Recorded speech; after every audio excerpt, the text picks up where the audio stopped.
smiling woman. I was 10 years old, and I was home alone. But that wasn't a big deal because we lived in a small city. My mom and dad were at my grandma's house. I couldn't go because I was sick. It was around 9 p.m. when I was about to go to sleep. Okay. My room was really small, and it only had one window facing my bed. That window to me was kind of scary, because when you're a little kid, your imagination can sometimes go wild. Where are your curtains at? At that time, it wasn't my imagination, though. Like I said, I was about to go to bed when I heard a loud scream coming from outside. It was really scary, but I tried to be quiet so I could listen to what was going on outside. Nothing was happening, though. It was really quiet. Like nothing had happened at all. Quieter than normal, actually.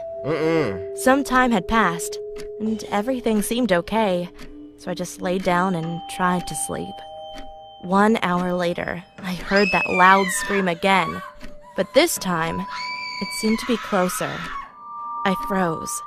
I was so freaked out I couldn't even move. 30 minutes later, again, the same scream. Bro! I ain't just about to keep sitting here. She home alone, so it's only one thing for her to do. Alright? Now y'all, some of y'all already know what I'm about to grab. Hold on. You want to keep screaming outside of my window? Huh? Don't worry. I got the antidote for all of that. Now, if y'all want to act all crazy, we can act crazy. Now, the cops is on their way. At that point, I was about to cry. I don't know why, but that scream wasn't just a scream. It was at this high pitch, and it was just so creepy. Finally, 15 minutes later, I saw something at that window. It was a really skinny woman. She looked so happy for some reason. She was smiling, and her smile was so big and creepy. When I saw her, I started crying, and she started screaming again. I was horrified. She was just looking at me, smiling and screaming for the whole night. The next morning, my parents came back home, and I told them everything. They called the police, and the police found out that my window, that was facing my bed, was broken. But it didn't seem like it was broken with some sort of weapon, but as if it were broken by a really high pitch. Ooh. Disturbing true Snapchat stories. This happened a week ago. Up until a few days ago, I went to a small, local gym in my now previous New Jersey town called Black Bear Fitness. I like the style. One day, I had the misfortune of running into some skinny, awkward, yet creepy-looking kid, probably 18 years old. He didn't look like he belonged in a gym at all. He don't. I had headphones in and I was doing my set when I heard him saying something to me, but it was muffled by the music. I was already annoyed with this kid, given that he was breaking an unwritten rule of the gym. Don't try to talk to somebody when they're doing their sets. Right! Leave my man alone! I took my time finishing my set, and then took my headphones out to ask if he needed something. Then he started acting like I looked familiar, but right away I knew this kid was just trying some pathetic attempt at making friends. I assured him I didn't, but the kid wouldn't stop talking to me. I'll skip most of the conversation, but eventually he actually asked me for my Instagram and... Y'all know something is wrong here, right? Look at my man Kicks. Yikes. That's step one. My man got some sort of sandal with socks on. Don't even stop there. My man been wearing them socks for a couple weeks now. Your hair looks sweaty. You got a long sleeve on. Take something off, man. But so far, I'm liking this. Hold up. and Snapchat, weirdly enough, and for whatever reason I gave them to him. Instead of just saying something like, "Buddy, I'm trying to work out," or "I don't have social media." After I gave him my Snapchat and Instagram, however, I did kind of urge him to let me resume my workout. Why did you give He finally a stranger? seemed to get the message and walked away. He gave a stranger. Not without saying bye like 3 times though. Oh, you're weird, man. You're awkward. That night, I got a snap on my phone saying "from Sean." No. I immediately sighed. What do you and said, want? "Oh no." Just wondering why the hell the kid would snap me. Right. I opened the snap, Oh! and the kid was in a... Yeah.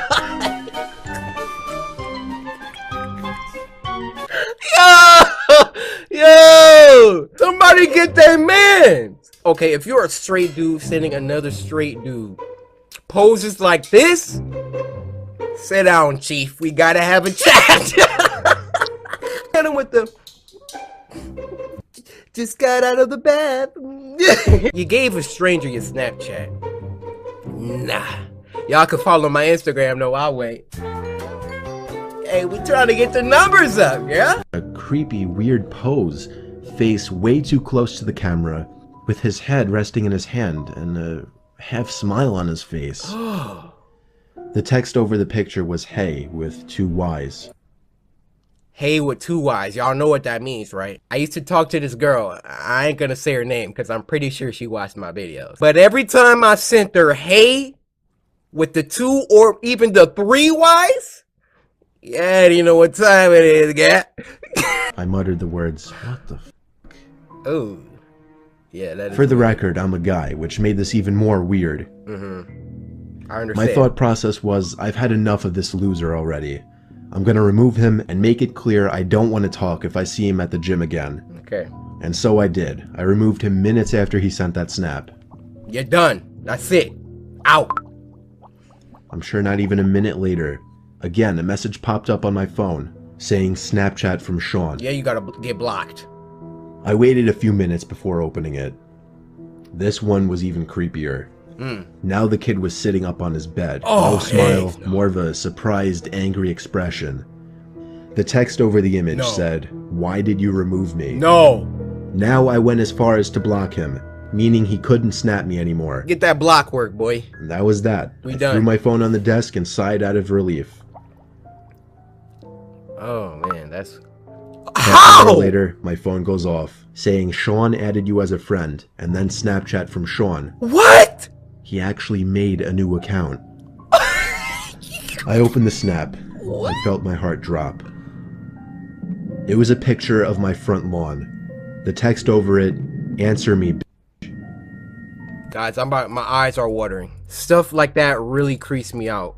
He sent a picture of my man's house. I'm really into creepypastas. I tell you guys that all the time. There are so many stories where like someone's talking to somebody online and then they send like a picture of their front door. Yo, that junk. It was a picture of my front lawn. The text over it, "Answer me." We gotta get the 347. The first thing I could think of was, 357. how did he find my address? Then I realized, Snapchat made that new map feature that lets you see where your friends are. What? Somehow I had the balls to open the window to see outside. It was clear out there. I shut the window and the blinds and started considering calling 911. Do it! Get the pump action! It was the sound of taps on the window. I took a deep breath, and with one swift motion, I pulled up the blind and the window at the same time and pulled the kid into my room by his Ooh! neck. Ooh! I Go to punched him in sleep! the face a few times before he was out cold. Now Oh, I man called handled this like a 911. savage! By the time they arrived, he was awake, cursing me out, promising he'd be back and kill me. Oh my gosh. Now The you cops gotta heard move. it all. I didn't even have to make a case. The kid was an idiot. Luckily, the timing of this worked out well, because I just moved a couple days ago out of Yes. state. Only thing that worries me, I don't want to have to make a new Snapchat account, but anytime somebody new adds me on the app, I'll never know if it's secretly that Sean kid again. Yo, that is so creepy! That's a whole story? Oh, man. These things are crazy! Alright, the next story is from our good pal Llama Arts. Y'all know we gotta get a Llama Arts in, alright? It's called A Bus Stop Horror Story. Let's get it. Let's get it! Man, I'm hungry. This happened when I was 17 years old. I would go to the gym 3 to 4 times a week and ride the bus home. It was a Sunday and I had just missed my bus, so I had to wait longer for another one. Ooh. I would have called my parents, but they were out for the evening, and taxis charged more, so I decided to sit and wait in the bus shelter. It was a cold night and snow had just started peppering the ground. Is that the theme? My bus was taking longer than usual, so I got my phone out and listened to some music. Almost an hour had passed, It was Dang. freezing and I hadn't seen anyone at all. That was until I noticed something out of the corner of my eye. It was a creepy guy dressed in thick layers of clothing. Right. We gonna pause it right here. Nah. Cory, zoom in on his face. Listen. Okay, first of all, this man was at the bus stop for an hour. Sucker, you could have walked home at this point. But listen, you see a man coming towards you, it's nighttime, you outside by yourself, and he look like this. Cory, zoom in on him again. Look at this man. He has nothing to lose, okay? You got your freaking ear pods in, you got your fade. He is about to rob and kill you. So you already know. You already know I got the antidote for him. If you want to try something, sir, I got the antidote for you, okay? If you want to come over here and try something, go ahead and try it. And yes, I carry this around in my book bag, all right? If I was him, first of all, I wouldn't have been sitting there for no hour. But if I was, for some reason, maybe my leg broke. I ain't about to eat these buckshots, all right? Walking slowly towards me. I knew staring at him would draw more attention, so I just focused on my phone. Bro. He sat down at the other end of the shelf Look and just at stared him! at me. There was Hey. What you over there listening to? something off about him. He seemed like he was either drunk or on drugs. He then asked, When is the bus due? I took out my earphones and said, I think it's delayed because of the snow. He stared at me for a while, then started mumbling to himself. He was really starting to creep me out, so I pretended to be on my phone. After a couple of minutes, I took another look. He'd moved closer to me. Bro, get I up! looked away for a second, then heard the sound of him sliding even closer. I turned to him and said, You okay there? He stared at me with glossy eyes, lifted his arm and leaned towards me. Immediately, I grabbed my bag and ran as he fell to the ground. I ran down the road, trying my hardest not to look back. I kept going until I got to the next bus stop. I turned around to check to see if he was there. He was gone, so I went to sit down. Feeling relieved, I rested my head on the back of the glass and waited for the bus.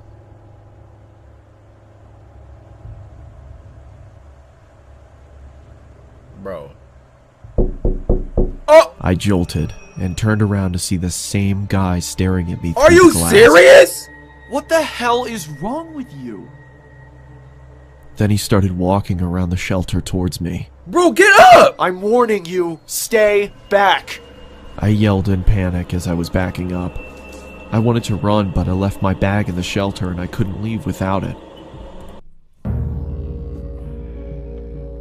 I wanted to run, but I couldn't run without my backpack. What you got? The T-virus in there? You got freaking nuclear codes? What is in this bag that's worth your life? Bro, my baby could be in that bag. I'm hitting him with the swim move and I'm out. Suddenly, the man leaped at me and I quickly moved out of the way. He fell to the ground face first. Gosh. I froze in shock, then noticed the blood coming from his face. I tried to get a response out of him. It's like a but bodied nothing worked. himself. I called the police and paramedics and they arrived shortly after. I told them what had happened and they told me that the guy was on prescription drugs. They found a photo in his wallet of him and his son. The boy looked just like me, so we assumed he thought I was him. I later learned that he had lost his son in a custody battle and went off the rails. He was taken away for treatment. That was the last I saw of him. Dang. I got my driver's license shortly after, and have never been on a bus since. Daryl's Pond. Oh, is that the name of the story? Okay. We'll rock with it. There used to be a pond about half a mile away from my old house that I would commonly go fishing in. It was nicknamed Daryl's Pond. I still have no idea who Daryl was or why it was called that, but nobody owned it, so people would once in a blue moon go fishing there as well. Okay. It was usually me by myself, though. I had dug a pole into the ground where I would tie a noose to and from my small kayak. I'd say it was about 3 in the afternoon when I rowed out to the middle of the pond, the sweet spot for getting a decent catch. Look, There was relaxing. another person coming out from the trees. Oh, I waved heck at him no! and gave him a Okay, I'm not gonna be pausing it today, but is that John Scare Spectre? Hey, what's up, guys? It's Scares here. Hey, what's up, guys? It's Scares here. Coming out from the trees. I waved at him and gave him a smile. He hopped into a small boat floating by the edge of the pond and began to row over to me. For real? As he got close enough where trying to speak to him wouldn't come off as obnoxious, I gave him a friendly, "Perfect day, isn't it?" "Yes, absolutely," he said. He didn't say anything after that, and I started to feel a bit awkward, as if I were obligated to keep some kind of conversation rolling now. I hate that feeling. "So, you come out here to throw some lines?" I asked. "No, I don't actually fish." What the freak are you doing out here? "Well, it's never a bad day to relax on the pond," I said. He continued to row closer to me until his boat collided with mine, creating a big thud. Are you I'm serious? genuinely uncomfortable now. Yo, look at his face. This big old pond out here. And you just want to roll? It's like when dudes go in the bathroom. It's like 50 stalls. You go to one random one, you know, somewhere down the side. And then somebody come in and come to the stall right next to you. It's all this room in here. I didn't feel threatened, just weirded out. Nah, I was only get away 24 from years me. old. This guy looked like he was late 40s or 50s. There was an awkward silence. I tried to just act like I was focused on trying to make a catch, but by now that wasn't even on my mind. I'm getting out the... This guy was weird. I didn't know what he wanted, and I was uncomfortable being so close to him. I felt him looking at me, or at least in my direction, as I faced halfway to the opposite direction of him. I took a quick glance to my right. Yeah, he was staring at me. I just... Hey, what you doing over there? Catching a little fish? Hey, that... decided to be ballsy and lock eye contact with him. After about 4 seconds, he looked away. Nah. So, Nah. where are you from? I asked him. Why is he trying to talk to him? Up there. He pointed behind himself, in the direction of the woodsy hill leading past the dirt road. "Oh, you live by Suffolk?" I asked. No, I'm not," he said. Where do you live? "What made you decide to come out here?" I said. "Why not?" I continued to try and uncomfortably fill the awkward silences that kept coming up. Leave. His responses were dry. He didn't contribute anything to what was barely a conversation. Trying to talk to your crush. Hey, how you doing, girl? Okay. They're not doing anything, with half a smile on his face, looking either at me or in my general direction throughout. I was creeped out. My heart was racing at this point. Leave! Go as far as saying that I was nervous for my life. We were surrounded by trees in all directions in the middle of a pond. Dude. I started to row a bit closer to land, Yeah, but in a there you very go. low-key kind of way, trying Yeah. to play it off as me just trying to find a better spot to find some fish. Don't follow me, dude. I was horrified when I saw he was following me. Oh my god! What a great day, huh? I felt a shake in my voice. I got close enough to the edge of the pond where I finally told the man, "I think I'm gonna call it a day." Yeah. I turned to see his reaction. He was still staring at me, but his smile was gone now. What do you want? "I can't let you leave," he said. Oh, no. He lifted his flannel to expose a handgun sticking out of his jeans pocket.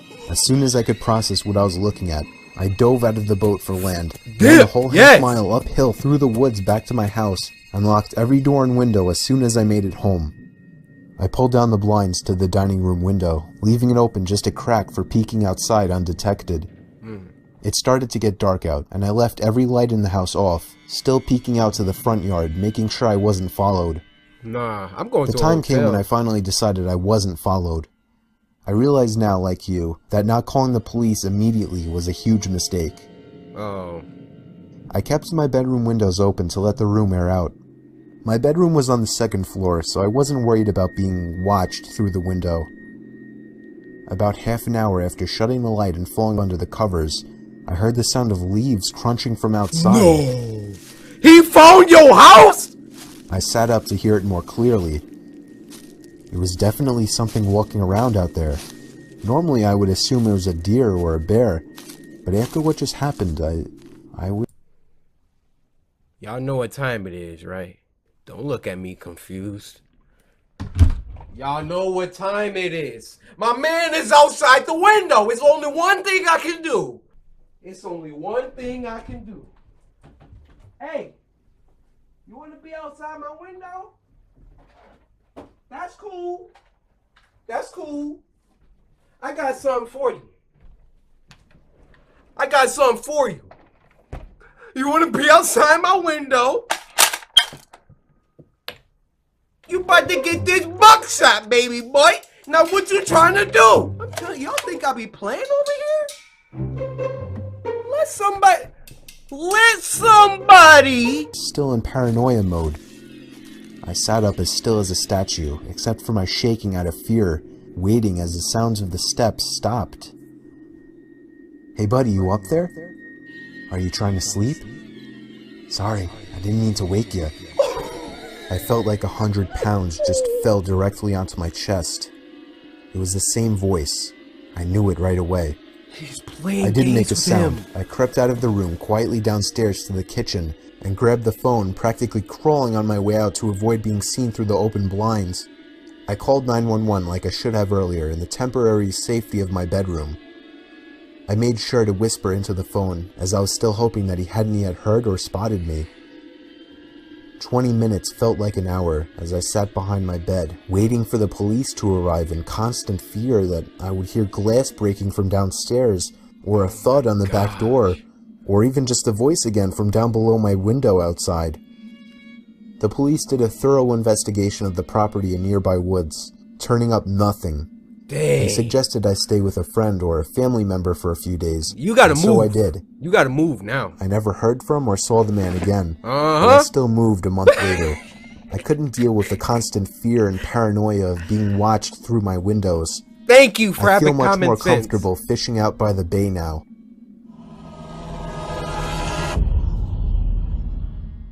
This last story is called Babysitting Stories Animated. It was during a blizzard in Valley Stream. I was getting paid $250 to watch some couple's kid while they went away for the weekend. Hey. His name was Matthew. This took place on the first night, which was a Friday night. Matthew was already supposedly asleep, while I was in the living room watching a movie. I got a knock at the door. What the frick is you watching? And looked at the clock. It was close to midnight. There was no way I was opening it. Not even 10 seconds later. Oh my god! Could you imagine it being like midnight? And then somebody just at your freaking front door like... I heard the sound of 2 or 3 men angrily...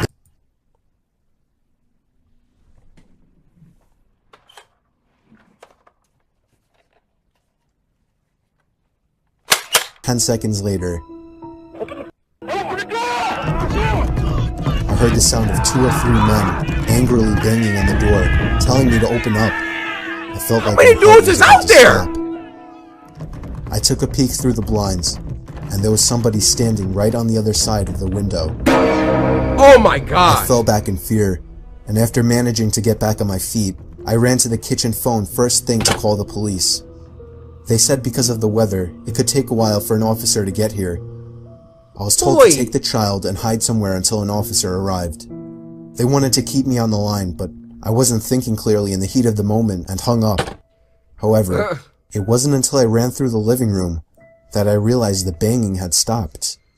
What? I took a second peek through the living room window. Nobody was there now. Oh my gosh, where are they? Oh! I heard the sound of glass You shattering did. from a few rooms over. My knees started to feel weak as I realized they had just broken the window and were about to climb into the house. I had to run to get Matthew. I couldn't just leave without him. Of course, when I got upstairs, there was no time left to run back downstairs, as I already heard footsteps and laughter coming from downstairs. Oh my god. I covered Matthew's mouth with my hand as I ran with him into his toy closet. A few minutes dragged on to what felt like half an hour as we sat there in the dark closet. Matthew began to squeal as footsteps on the carpet reached the outside of his bedroom door. There was more than one person. They came inside. No. There weren't many places to hide in this room. Oh my gosh. I was actually reflecting on my whole life, so sure I was gonna die. We heard the sound of a police siren outside, even from in the closet, and then I heard one of the men in the room mutter, "Aw, shit." I opened the door back up as I heard at least 3 pairs of footsteps hurriedly rushing down. The police got there in about a hot 7 seconds. Let that have been Detroit, Michigan.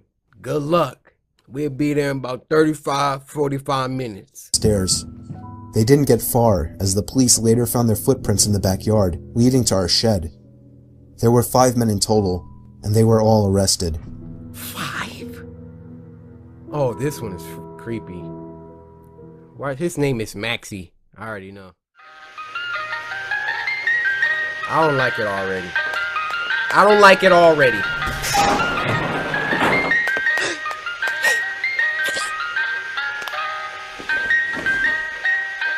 Dang, look at the arm. Hey! You're gonna regret that.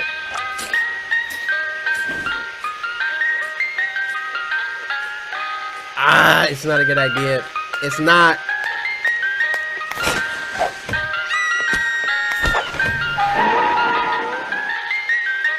You're done, David. I'm a big fan. Please don't copyright strike me. Video will be linked in the description. So these kids.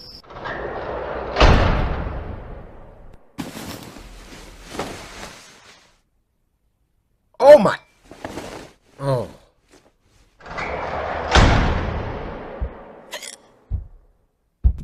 Where's her brother?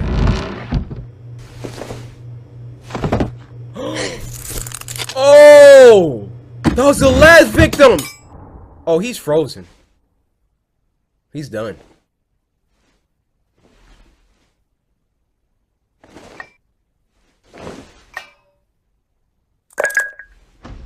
What's he doing with it? Oh! Blended him!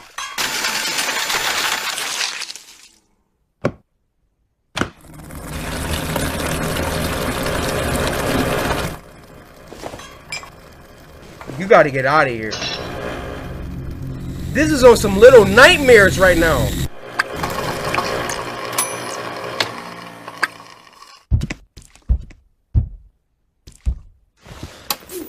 Why is he so freaking gigantic compared to them?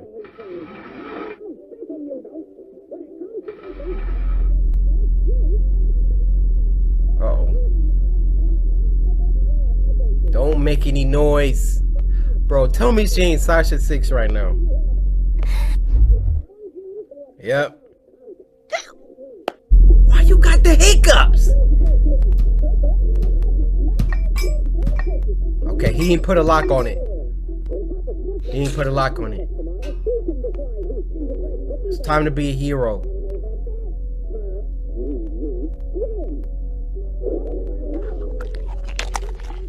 He literally eats kids. We need a distraction. Nope. Don't hiccup. Don't hiccup. Oh, is he going for the kill?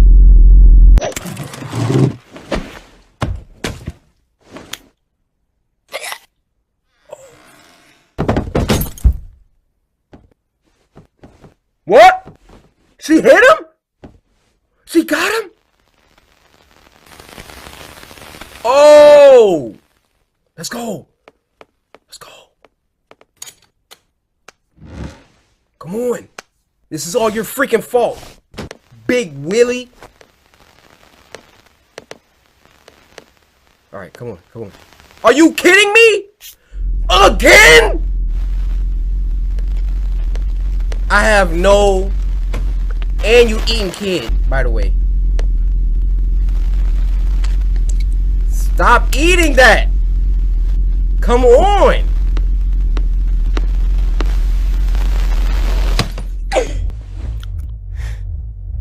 Oh!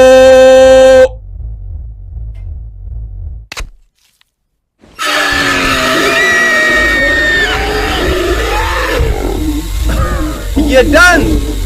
You're done. It's all freaking. Oh, got him. Red got him. Oh my god. Bro, press it. Woo-hoo! Oh no. No.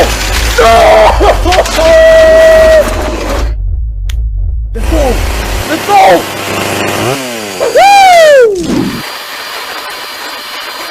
She is a savage.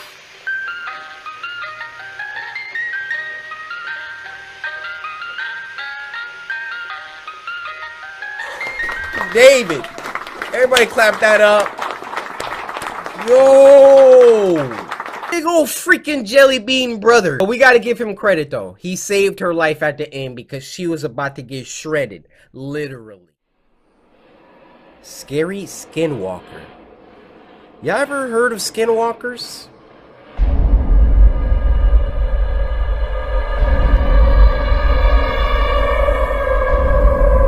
Yo, X-Men cartoons is a beast, man.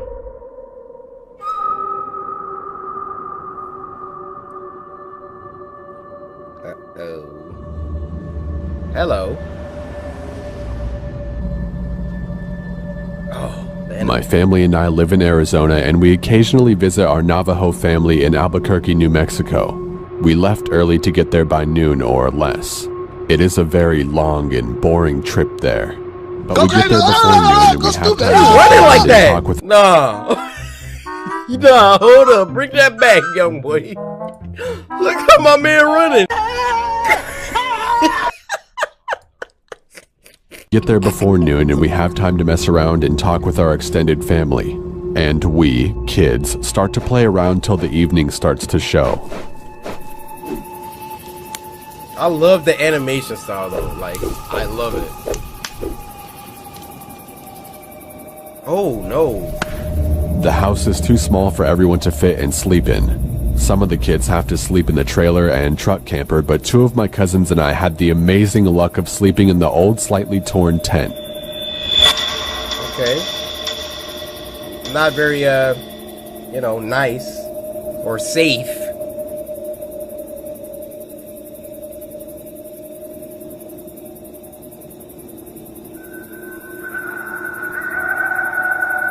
No, thank you.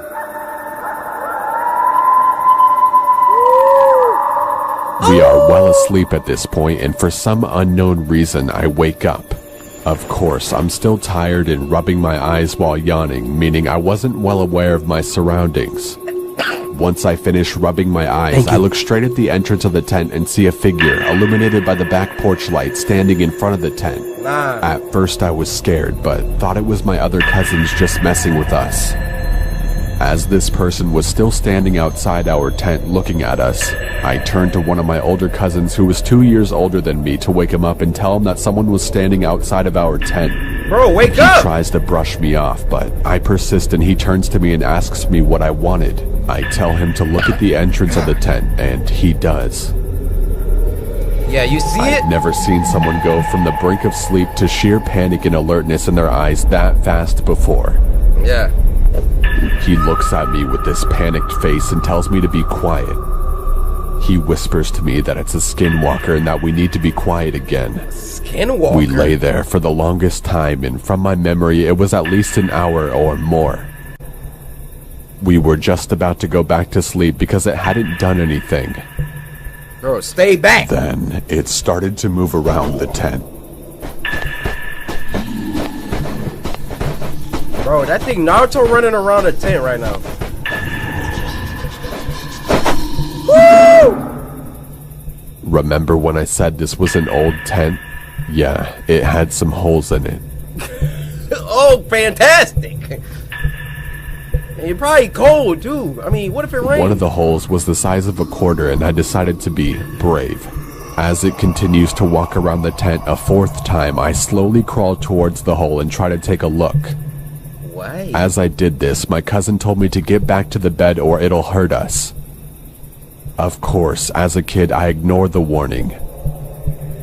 Wow. I'm at the quarter-size hole and looking out to see whatever it was. It comes around the hole, and what I saw was bone-chilling. Oh! Oh!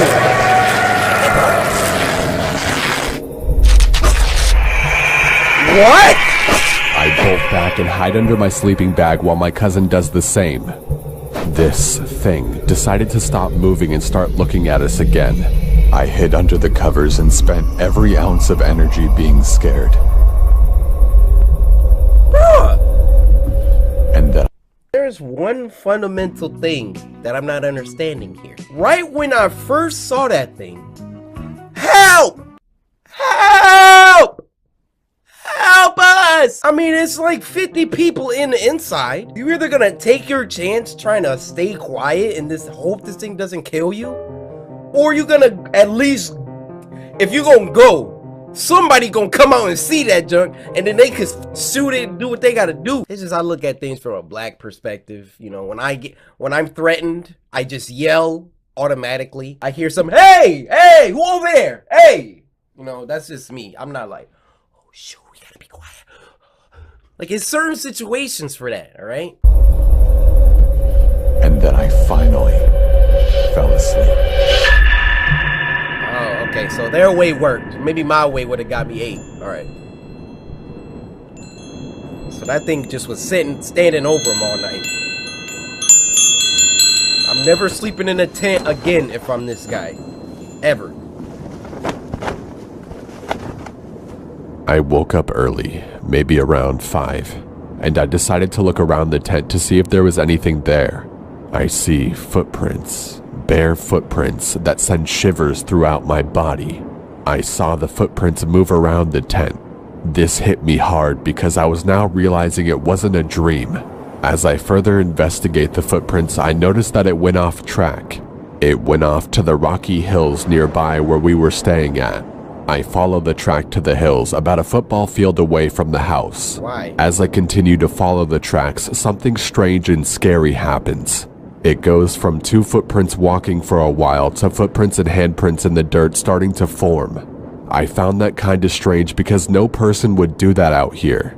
As I followed the tracks further into the hills, the hands and feet started to get smaller and smaller. It then subtly changed into coyote paw prints. That is when I stopped and turned back home, first walking fast, then onto a full-on run. When I got back, I sat down on the back porch for a while and thought about telling my family, but I didn't think that they would believe me. In the end, I didn't tell anyone, even the cousin I woke up in the middle of the night. He's like, we don't talk about what happened. Well, that's my story. I urge you guys to not go into the Navajo reservation to go looking for them. You will bite off more than you can chew. We, my people, take these beings very seriously and do our best to not talk about them.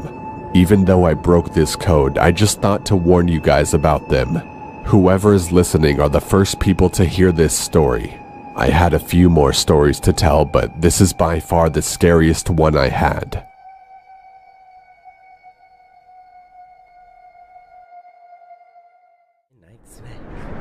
I want a snack. I am a snack. What am I talking about? Oh, this animation though.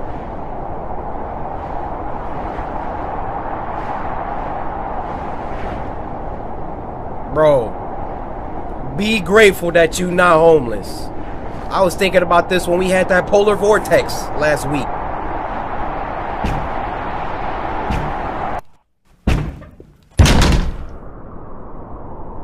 Here. Hey man, just sleep in there for the night. Put the door back.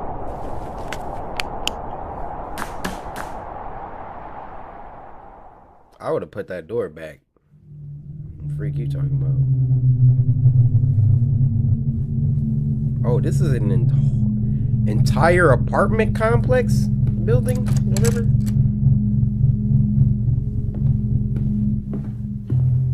Oh, I love this animation style. It's got that chowder effect where the texture doesn't move.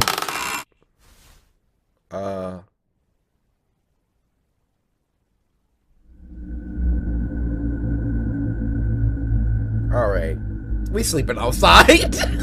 Oh, we really sleeping outside. Oh no. Or I'm about to yeet that doll outside. One of the two.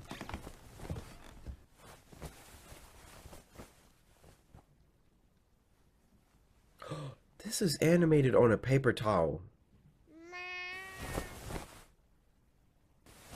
I'm out. Oh. You see homeless people? Give them food. Don't give them money. They're gonna buy crack with it. I'm sorry.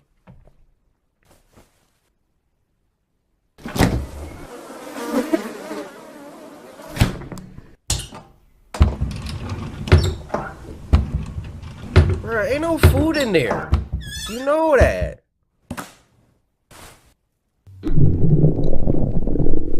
Oh, he hungry. Yeah, sometimes you just gotta...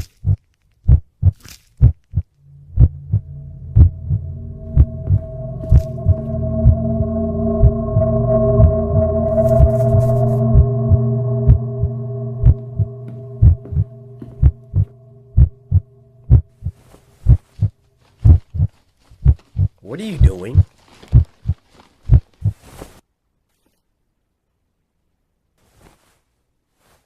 Oh, it was a heart beating.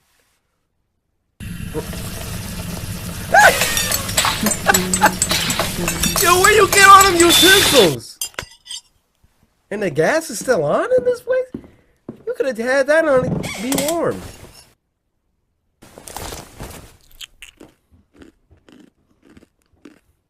Bro, he just ate a heart. The wall had a heart. He didn't even savor it, number 2. Oh my gosh.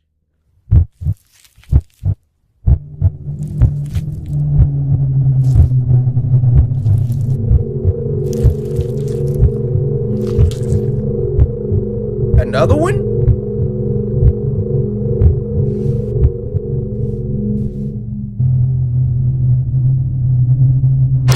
Oh my gosh! Woo! Oh no! Give me back my I'm gonna have to poop it out! Oh no, dude! Woo! Oh!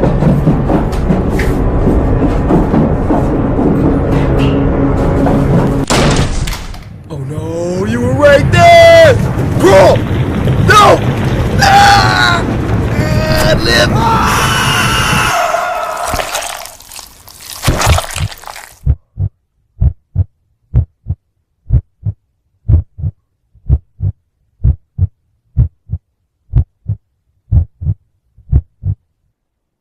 Oh, heck no. The story is, he didn't say he had a name. I'm just gonna call it number 10. Sarah! A girl heard her mom yell her name from downstairs. So she got up and started to head down. Sarah! As she got to the stairs, her mom pulled her into her room and said, What? I heard it too. What? Oh, Hanks, no! Bro. My eyes are about to start watering.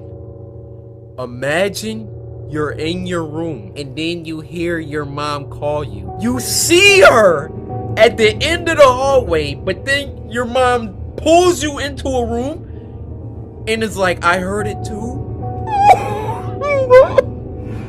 Yo, my eyes are watering. Run it back.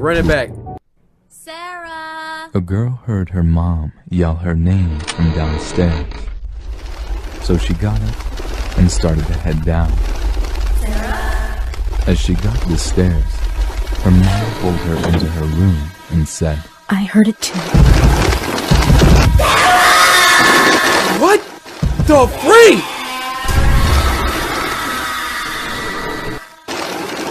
Stay. Oh, come on with the Stay buffering. here and don't make a sound. Push it in. There you go. Oh my. Oh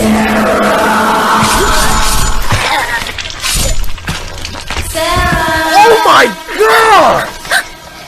What is that?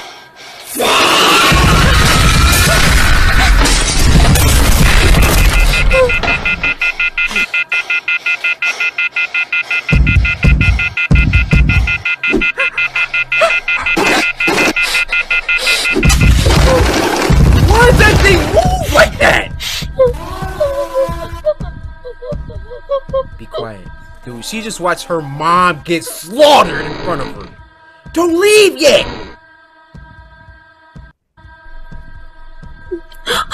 Yeah, she gone. She gone. Oh! She dead.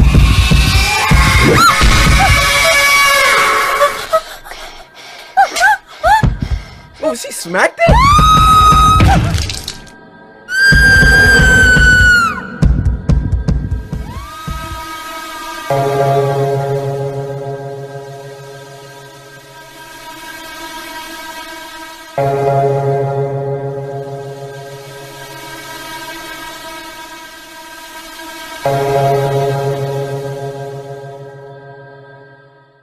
Llama Arts. It's been a minute since we, Llama, we got that. During my holiday, I Alright. spent about 3 weeks in Japan.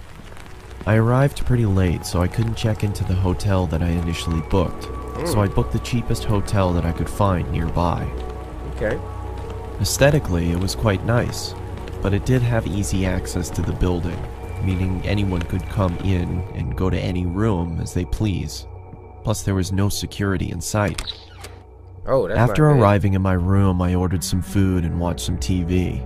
That's I what was you still watching? pretty jet-lagged from the flight, so I started to get ready for bed. As I was falling asleep, I felt the urge to double-check the door just to see if it was locked. I didn't There think you go. anything was going to happen, but I'd rather be safe than sorry. Thank you! About 5 minutes after I checked the door, I heard footsteps outside. Initially, I thought it was someone leaving their room, but the footsteps started to pick up speed. The sounds started getting louder and louder, and I started to freak out a little. Maybe they ain't All of a sudden, footsteps. the sound stopped. I looked at the light shining through the bottom of my door, and there was a shadow of a person. At first, I thought it was room service, but it was too late for that. Or maybe it was some drunk idiot who was at the wrong room. Bruh. As soon as I switched my light on, the shadow disappeared. I was confused, but I reluctantly went back to bed. That's when I suddenly heard scratching coming from my door. What? So I immediately turned my light on and shouted. Who's there? After a moment of silence, I heard the footsteps slowly fade away. At this point, I was thinking it could. He in Japan too. Probably don't know a lick of Japanese. I'm like, Dare desu ka? Dare! Jitsu wa kirei na hoteru da yo. I was thinking it could be some kids messing around, so I got up, opened the door, and peeked my head outside. I glanced in both directions down the dark and slim hallways. That's when my heart stopped. Bro. A Close- man emerged from the darkness and ran Bro, erratically close- towards me. Close. His face was contorted as he screamed, and I could see he was holding a knife in his right Close hand. the door! As he got closer, I could see him more clearly. He had disgusting long, dirty hair. His clothes were ripped, and he had cuts and bruises all over. I quickly slammed my door and pressed Thank against you. it, praying that the man would just go away. After what felt like hours, I finally gathered my courage and looked through the peephole. He was gone. Oh my gosh. I let out a sigh of relief and checked the peephole again. Dude, My heart started pumping faster than ever before. He was right in front of the door. He was wearing a maniacal smile on his face, and all of a sudden he raised his knife and yelled. I'm gonna kill you! I What? jumped back and kept my He's eyes a locked regular on the white bottom of dude? the door as I backed up to my bed. I grabbed my phone and started dialing the police. As I raised the phone to my ear, I saw that the shadow was gone. When the police arrived, I tried to explain what happened, and they checked the security cameras. They almost immediately recognized the man. He had been doing this to people for a while now, and the police had been trying to track him down for months. After a long night of no sleep, I finally arrived at the right hotel that I had booked initially in Tokyo. Thank you. That creepy guy was still on my mind, but I thought the chances of him being here were pretty slim, so I didn't bother locking my door that night. What is wrong with At you? 12:05 a.m., I woke up to a big bang next to me. I turned around to see the same guy passed out on the floor, with a knife in hand. I was in shock. Are you? How did he find me? I quickly ran out of the room and locked him inside. How you lock him Cops inside the came room? and he was finally arrested.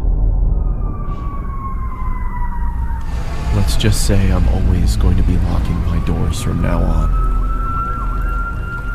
Bro, we thought you was smart in the beginning. Instagram horror stories. I was a big Tinder guy a few years ago. Everywhere I went, Bro, this guy is black. I would update my location and then update, my body count. Body count. Then I quit doing Tinder and stuck with Instagram. Ooh. I know they're completely different, and IG has a bunch of fake accounts. So does So I Tinder. saw this girl commenting on all of my friends' pictures. Then she commented on mine. Uh-oh. I also saw my friends replying, so I figured she was a real person because I looked on her page and she had way more followers than people she was following. Just like So me. I Go ahead, go to Instagram. Everybody take a second. The story ain't going nowhere. Go to Instagram at Cory Kinch. We trying to get to 600K followers today. If we do, who knows? Maybe I might give like a giveaway on my story. By the way, why would you want to talk to a girl that all your friends were already replying to? You really trying to share with the bros like that? DM'd her. I definitely thought she wasn't going to reply, He but she DM'd did her. within an hour. Bro, you're desperate. We talked for maybe 2 or 3 weeks and we made it official. She was pretty, had a degree, and a good job, as she said. Dang. I felt she was out of my league and too perfect. Right. Every day she posted new photos. And I told my friends about her and they seemed pretty jealous, except for my friend Ryan. He said I was stupid because I never spoke with her. And I only messaged her. Yeah, I mean, She invited me over because she said she can cook. Ryan told me to don't go. The rest of my friends said don't have any kids and they would laugh. So I went over there, yo, this dude. but not without Ryan calling me a clown first. The GPS says she this lived dude about Ryan an hour away. know something. When I first started to talk to her, she told me that she lived in a nice neighborhood. But when I got there were people everywhere and the neighborhood was not that nice. Oh, turn around. We When I out. stopped at the stop sign at the corner, people walked up to my windows and asked me what do I need. Get back. But I pulled off really fast and got to the house. It was a duplex, so I messaged her and she said to come up the stairs. It was about 9 at night and people were everywhere just standing around. Oh no. I knocked on the door and I was definitely excited. The door opened to my surprise. If you actually thought you were about to meet her without any phone calls, without any video chat, FaceTime, you actually thought you were about to...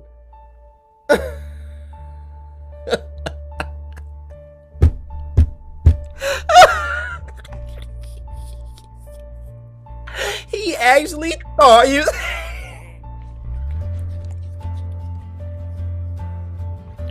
He thought it...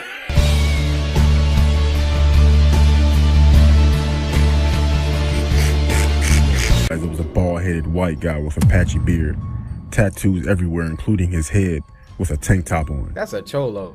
I asked was Lisa home and he said, yeah, come in. Yep. Is Lisa... When I walked in, Oh my god! I was immediately hit with a musty smell mixed with cheese. He told me to sit down, He's and he sat down across from me on the couch. He said she'll be out soon. He asked me did I want something to drink, and I said, yeah, sure. When I got up, I texted her, can she come out? He got please? devil tattoos all She over him. immediately said yes. The man came back in with 2 cups of juice, No. one for him and one If for he myself. drinks this, I will punch Then my I noticed monitor. that he put a phone down on the table next to him. Oh! So I said I would do it. This man just drank the punch out the punch bowl at the suicide party. You earned this, pal. You earned this! acted like I sneezed and got some on my arm. Then I asked for a tissue. He went to get some tissue and he left his phone like I thought he would. I texted her back, and to my horror, the phone rang. I looked on the caller ID and it was my name. I heard him coming back. He came back and Are you serious? we sat there for about a minute. And then the phone rang again because he never checked the message that I sent. He looked at the phone. I looked at the phone. I looked at the phone. Yeah. Then we looked at each other. I postured up, and he calmly said, "I guess you caught me." Then out of nowhere, he lunged toward me, catch these hands! attempting to grab me. Oh! I was still on his face. I ran out of there so fast, and I never looked back. Yeah, I called the cops. And when they got there, the man was still knocked out. Slump! After that, I never went on dates with people that I met online again. Okay.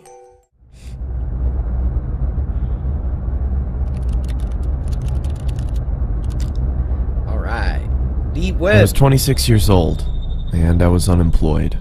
Feeling unfulfilled by the monotony of a job life, I decided I would try my hand at working from home. So my days and nights comprised me of surfing the internet for any jobs I could get. I was a big procrastinator, so more often than not I'd stray away and waste time doing other things. Y'all remember when PewDiePie reacted to my video? Yeah! One day, I came across talk about the deep web while on Reddit. I felt amused by the people talking about it as if it was something so scary, and decided I'd look into it. It was stupid of me to go on it in the first place, but I made it even sillier by deciding to check it out late at night. Idiot. It was about 2 a.m. and I came across a website where you could chat with someone anonymously. The person I got was a woman. She was in her early 20s and very pretty. What? She sat with her head in her hands, looking playful into the webcam while batting her eyes. I had no desire to turn my camera on and started our chat, thinking that while I didn't come across anything scary, I could befriend this pretty girl. It sounded like a better deal anyway. Bro, how are you typing? She told me to turn the camera on, but I ignored that request and tried to get her to talk. She finally did after some prodding, but I noticed how guarded she was. I also noticed how after every message I sent, her eyes would look off camera, either to her side or somewhere behind her computer. She's being directed. After a while, it started getting annoying, so I asked her if someone else was there with her. I want to see you first. She said. Up until now, I'd been chatting while she'd answered my questions verbally. I'm not that curious. Don't be scared. She said, laughing, this time looking behind the laptop again and making a face that seemed to indicate she was laughing at my expense, with someone else. Yeah. This is getting boring. It feels like I'm not just talking to you. That's because you're not. You're talking to all of us. Who else is there? Turn your camera on. Dude. Is this a joke? Don't do it. Turn it on. No. Okay. I'll be leaving now. Yeah. Turn on the camera. Or Her what? laughter was almost piercing by now. There was nothing humorous about the situation, yet she threw her head back with Ah! I'd had enough and moved the cursor over to turn the chat box off when I saw the cursor had jammed. Oh, The only thing that was working was the chat box. Unplug. I still had access to the keyboard. Unplug. Turn the camera on, sweetie. No, Her baby. gumdrop-filled voice was louder than before. Oh, baby. I moved my gaze up to see her smiling toothfully at the camera. Bro. Her face still beautiful, but the smile Unplug your completely computer. Fake. My computer's crashed. I can't see the screen. Sorry. I lied. I didn't want her to know I had no option but to chat. Her screen flashed before going blank. There was nothing there but a black screen. I felt relieved, thinking that at least I didn't need to talk to her while I tried to figure out what happened to the screen. Just then, a chat message popped up.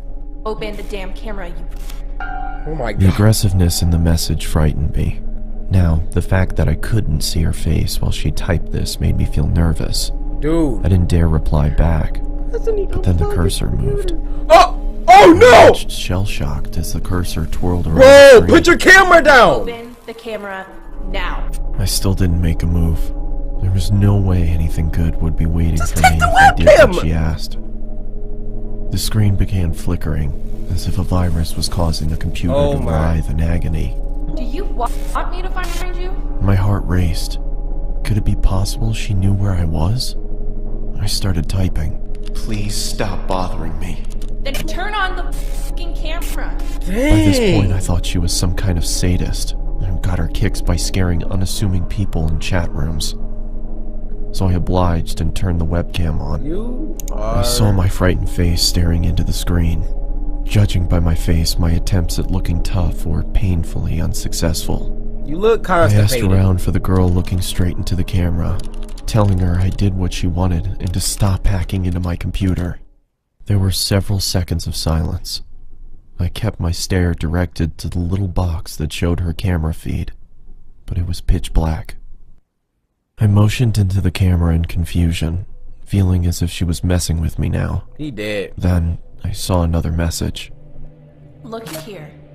After a few seconds of staring at those words, I looked back at her camera, but my computer instantly malfunctioned, and I received another message. Look here. Don't look up. The chat was filled with nonsensical gibberish. Oh, you're dead, She dude. typed with such ferocious speed, my screen whirled away with her constant messages. I couldn't understand what was going on, but I didn't look up. My patience ran thin, and I wrote back, "What is this supposed to mean?" Her response came. I read only the letters in bold and shuddered. I looked back into her webcam, and I fell back into my chair, my eyes widening. She was back there, only her face looked completely demented.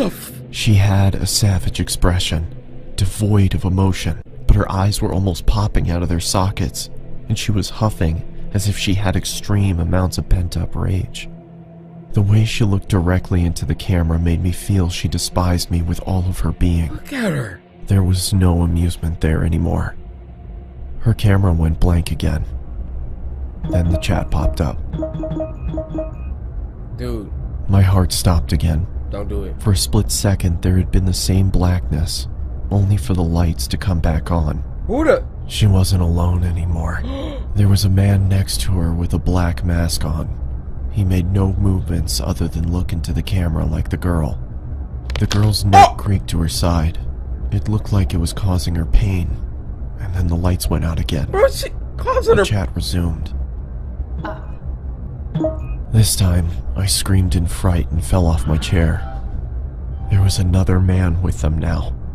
He was standing next to the girl with the original one on the other side. This man had the same mask on, but his hands were grasping the girl's shoulders. Even with the subpar quality of the webcam, I could see the force with which the man dug his hands into the girl. It looked like he could rip her in two. The girl, however, had a huge grin on her face. Her eyes were mad with glee, or so it looked. Her teeth were perfectly lined up as her mouth spread into that toothy grin, but I could see she was in pain. Even with the smallest sign of her smile fading, the man clenched his hands even tighter than before, which made her smile even wider. All three of them were shaking, as if it was extremely cold where they were. After a couple seconds, I realized they were shuddering, like trying to hold back laughter. What are you laughing at? I yelled into the screen. They didn't answer, and continued to tremor with concealed hilarity. What is so damn funny? I bellowed. Bro, don't get They tough stopped now. shaking. Within a couple seconds, the screen went black again. When it turned back on, the man no longer grasped the girl's shoulder. Neither was she smiling. All three pointed into the camera.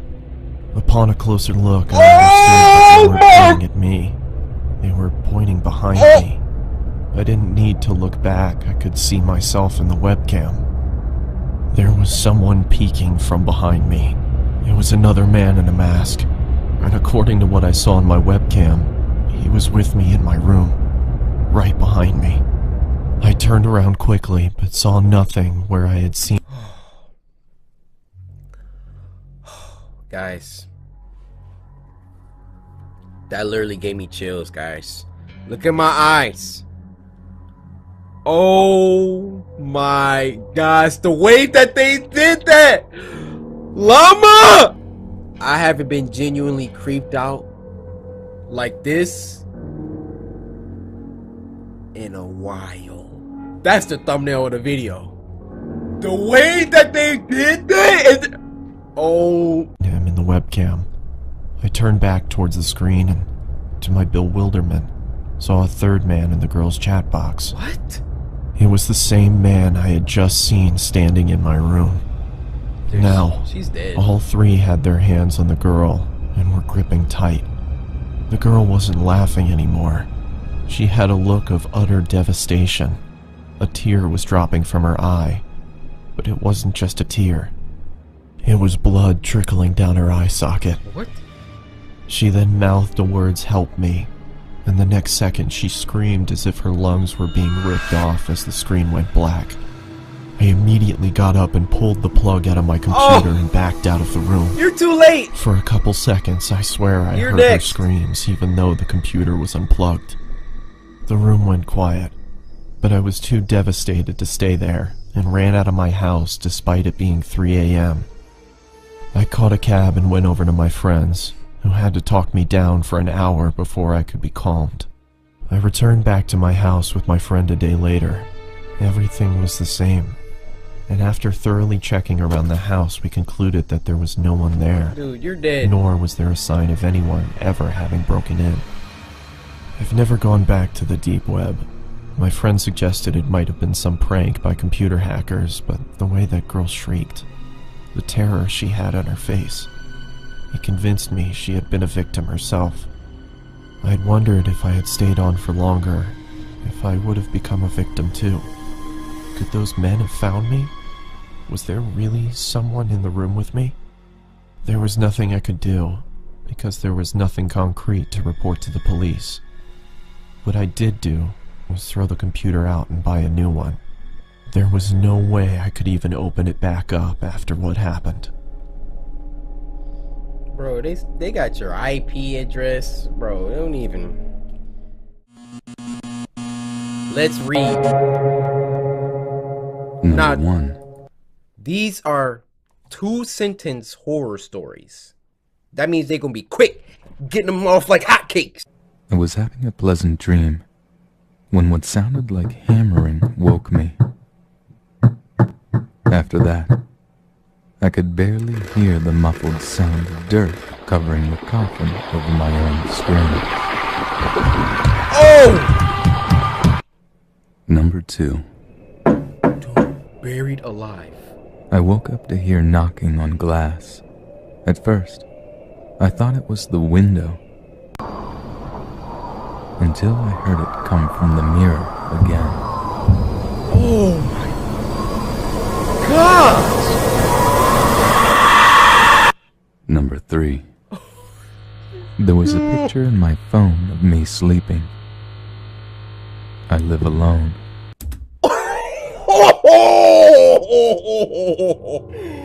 Bro, I'm about to start crying. I am about to start crying. Look at my hand. Imagine you wake up and you grab your phone. Let me check Twitter, check my Insta. You go to your freaking camera roll. There's a picture of you. Like, sleep. Somebody freaking standing over you. Bro, how did this picture get in my phone, dude? Oh, I'm about to start crying. Guys, I told you, when I get creeped out, I live alone, dude. Number 4. My wife woke me up last night to tell me there was an intruder in our house. She was murdered by an intruder 2 years ago. Number 5. Oh, you having nightmares, my guy. I never go to sleep, but I keep waking up. Number 6. What? The last thing I saw was my alarm clock flashing 12:07 before she pushed her long, rotting nails through my chest, her other hand muffling my scream. I sat bolt upright, relieved it was only a dream. But as I saw my alarm clock read 12:06, I heard my closet door. Oh! Oh, shoot, bro. Yo, these are fire. Yo, I'm running. I'm jumping out a window. Oh my God. He had a nightmare. The last thing he saw was 12:07. He then proceeded to get bodied by some witch from Left 4 Dead. He wakes up from the dream, sees the clock say 12:05, at which point, if I could commandeer his physical entity, would have proceeded. Ooh! I'm out of the window. I'm doing 4 somersaults and I'm landing on the front lawn. Naruto running to the police station. You wake up like, what do? You just saw your death. You know what's about to happen in 60 seconds. Number 7. That was the most fire one. There's nothing like the laughter of a baby. Unless it's 1 a.m. and you're home alone. Number 8. Eggs, nah. I begin tucking him into bed, and he tells me, "Daddy, check for monsters under my bed." I look underneath for his amusement and see him, another him, under the bed, staring back at me, quivering and whispering, "Daddy, there's somebody on my bed." Oh! I always thought my cat had a staring problem. She always seemed fixated on my face. Until one day, when I realized that she was always looking just behind me.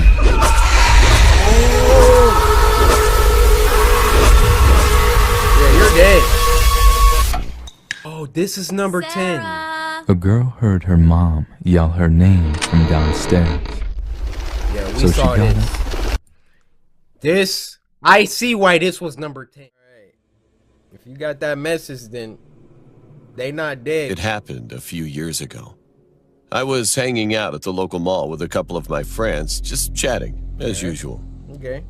All my friends had social media accounts, like Facebook or Instagram, and they would focus on it sometimes when we were goofing around together.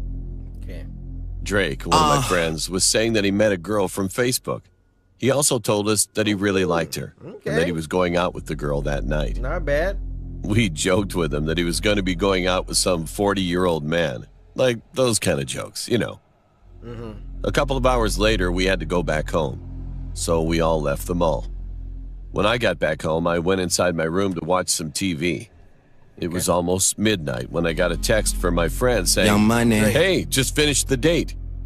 So I texted back, "Was he pretty?" He replied, "Very funny. Jokes aside, my car broke down and I need you to pick me up." Then he sent me an address. Well, I'm not the kind of person who ignores when my friend needs a hand. So I asked my parents if I could take the car, and they Still said at yes. home? You sound about 30. My phone and texted again. On my way. Soon I got to the address he sent me and parked in the driveway. While I was going up the stairs, I kind of had a creepy feeling. Come outside. As if I was being watched. Anyway, I rang the doorbell and heard someone say, "Come in." At first, I didn't recognize the voice. It was neither my friend's voice nor a female voice. So I just figured that it might be the girl's dad. Well, I was a bit surprised that the door was already open. But anyway, I walked in. And when I closed the door behind me, I saw this man watching TV with the girl and my friend. What the frick are you doing I inside said, there? "Hey, Drake." All right. However, for some reason, he didn't respond. I had a strange feeling. So I slowly walked up to Drake. And I would never forget what I saw at that moment. The girl and my friend Drake were stabbed, and they were already dead. Dang. They were put in a position in a way that it looked like they were sitting. So I thought they were just watching TV like that. I looked over at the man watching TV, and I saw that he was holding a bloody knife in one hand and my friend's phone in his other hand. He was smiling. The man turned his head toward me, stood up and said, "Hello, young man. It's your turn." I tried to run out of the door, but because he was laughing so loudly, I was terrified, and I couldn't move. What? But there was no choice. When he approached me, I abruptly kicked him, knocked him down, and managed to run outside. Fortunately, he didn't chase after me, but I didn't care. I just got in my car and drove off straight to my home. As soon as I got home, I woke my parents and told them about what had happened. And of course, they contacted the police. The police arrived pretty fast and raided the house, but didn't find my friend, the girl, or even the man. And to this day, they still haven't found any clues. Now I'm grown up and I'm living on my own with my wife and newborn daughter. I always think about what would have happened to me if I was unable to run away that day. And my friend Drake, his face keeps coming up in my mind all the time since then.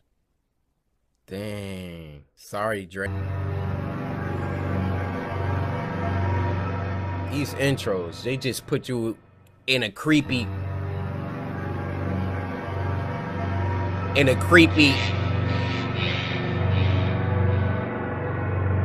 My gosh! Story happened to me on a Thursday night when I was home alone in my apartment complex. Bet. I live with my roommate Josh, who was usually out with his girlfriend, so that gave me the luxury of having the place to myself. Freaking Josh. I was video chatting with 3 classmates of mine on Facebook Messenger. Their names were Eric, Craig, and Cindy. This was my first interaction with them as our professor selected us to be in a group project together.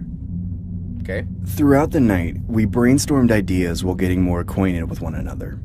This is when the story gets a bit weird. How? Eric spontaneously asked the group chat, "Hey guys, want to see something cool?" No. What is it? "Getting an A+ in this project would be cool."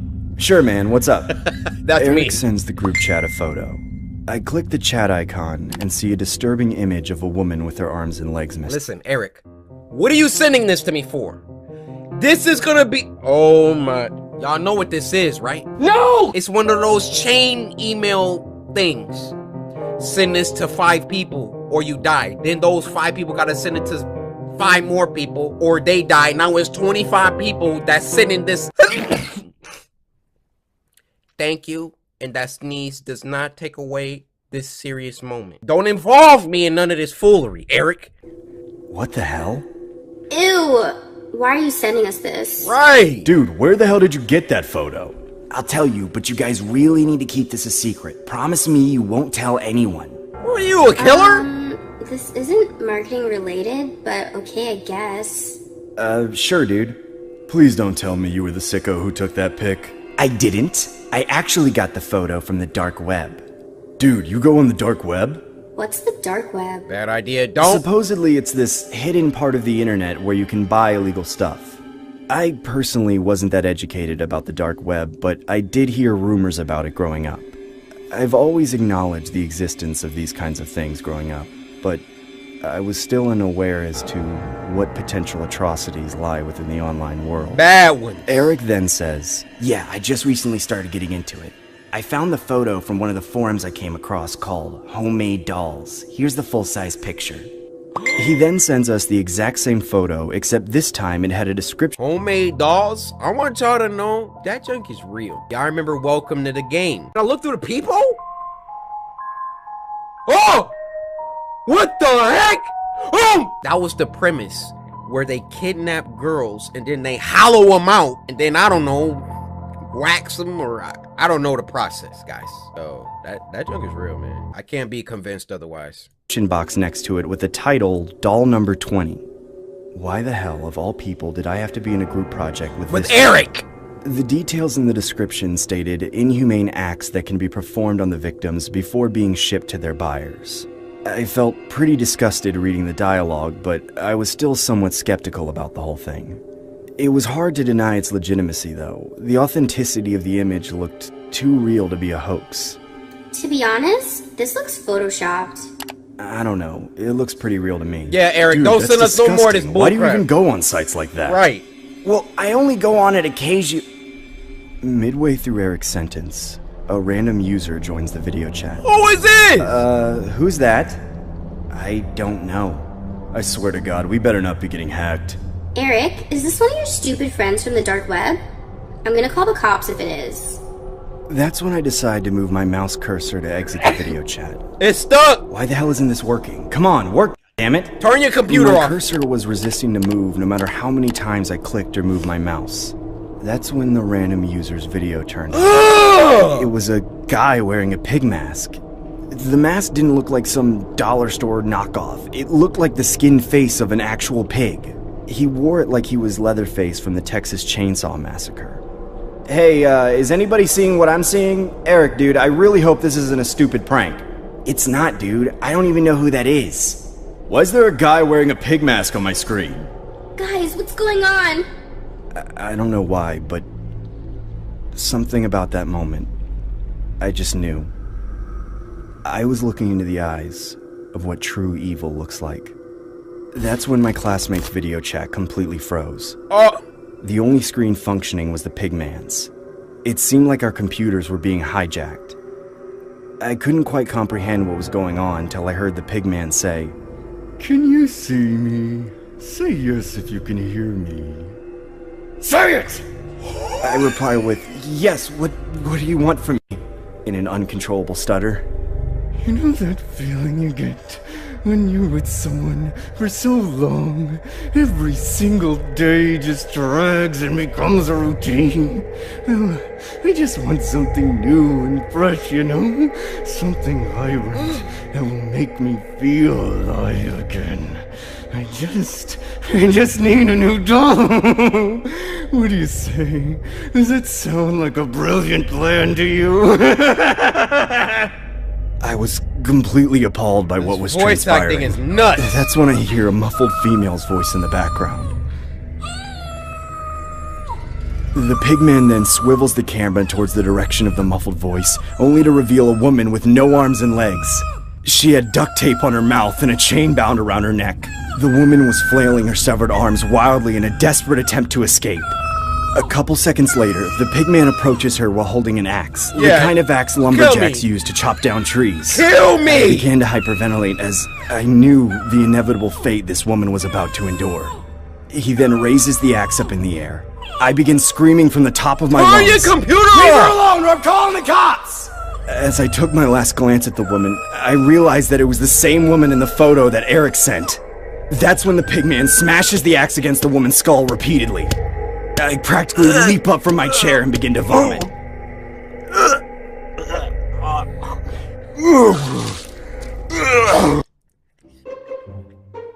Took a while for that bile to build up.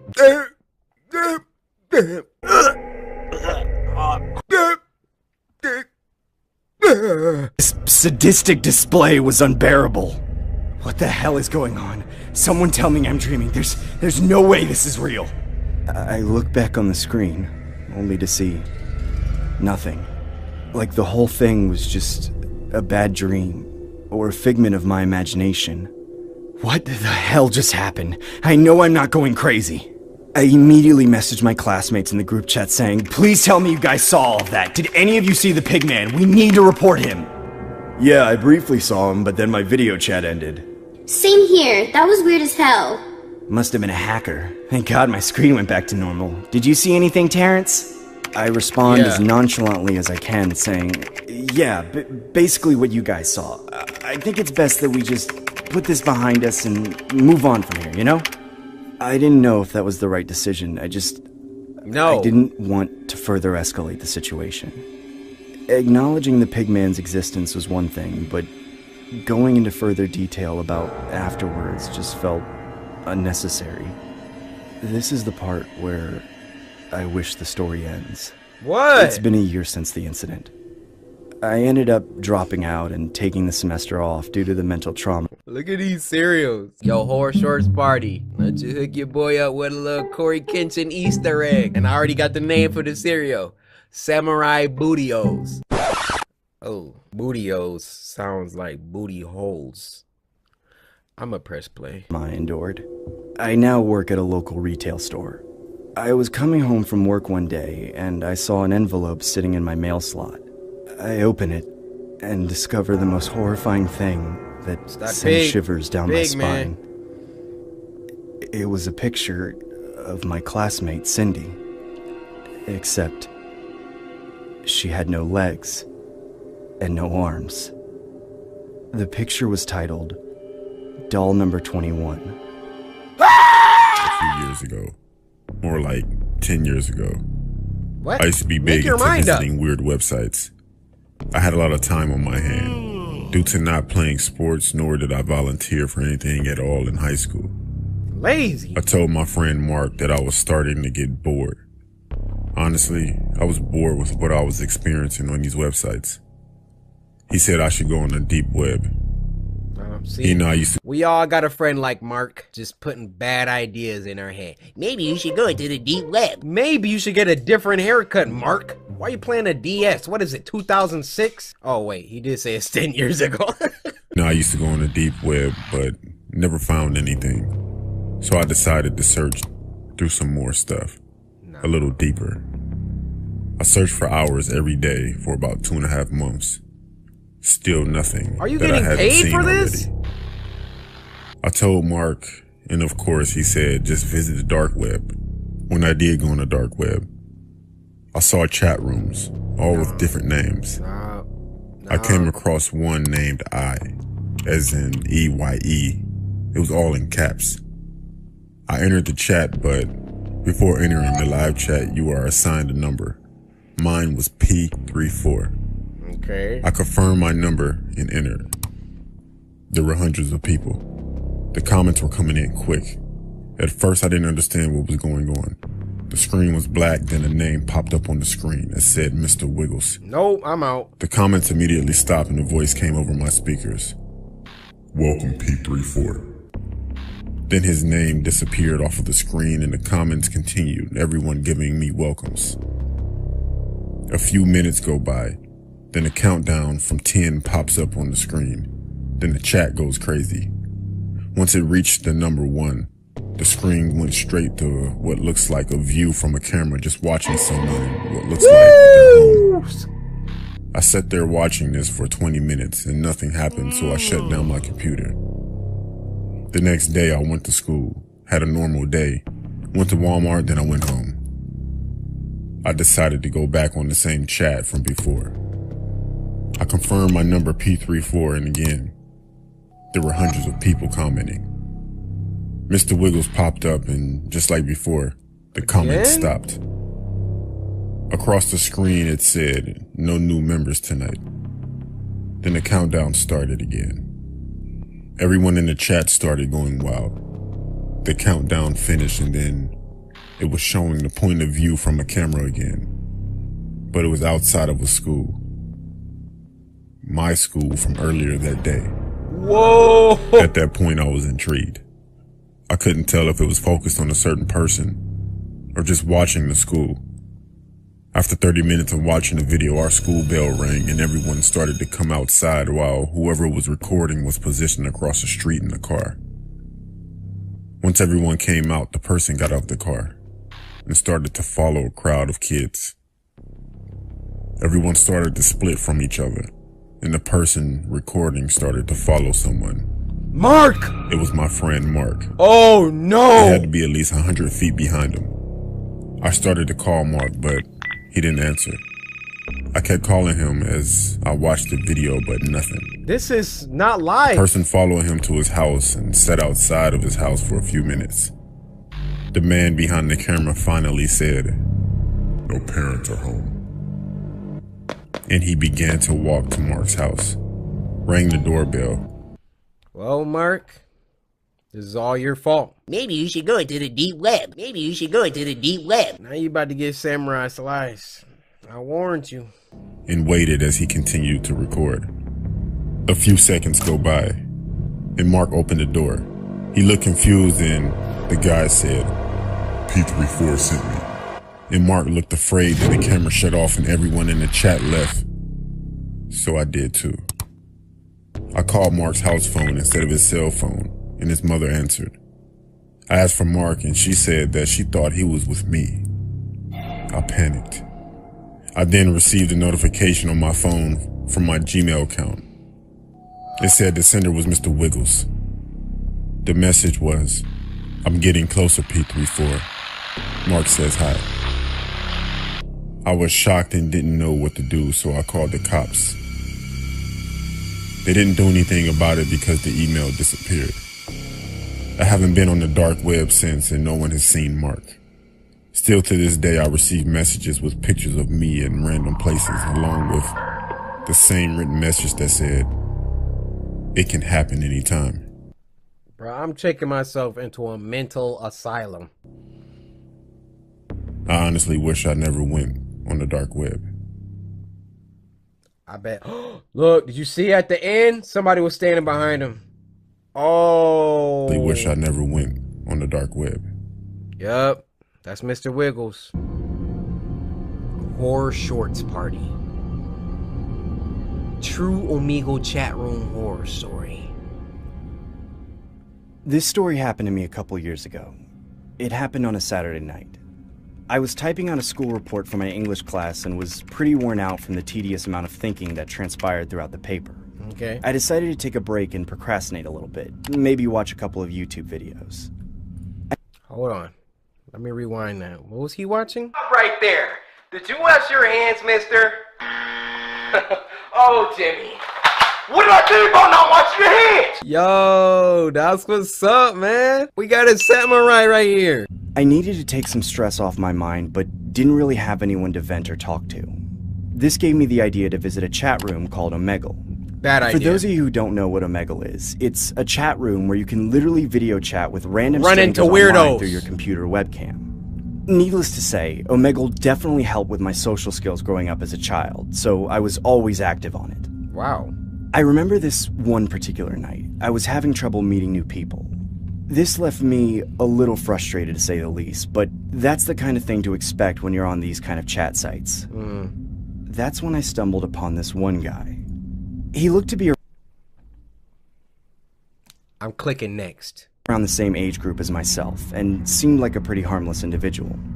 I decided to say hi. He didn't say anything back, he just typed the word hi in the chat box. Oh, no microphone, I found it kind of weird that he would go through the effort of typing out hi as opposed to just saying hi verbally. He then waved at me and began typing something else. Might not have a microphone. He introduced himself in the chat box saying, "My name is Daniel, what's your name?" I verbally said, "My name is James, how are you?"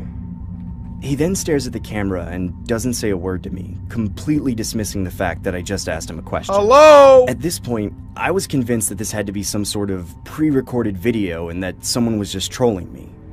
That's when he began typing in the chat box again saying, "I'm deaf, please type in the chat box unless..."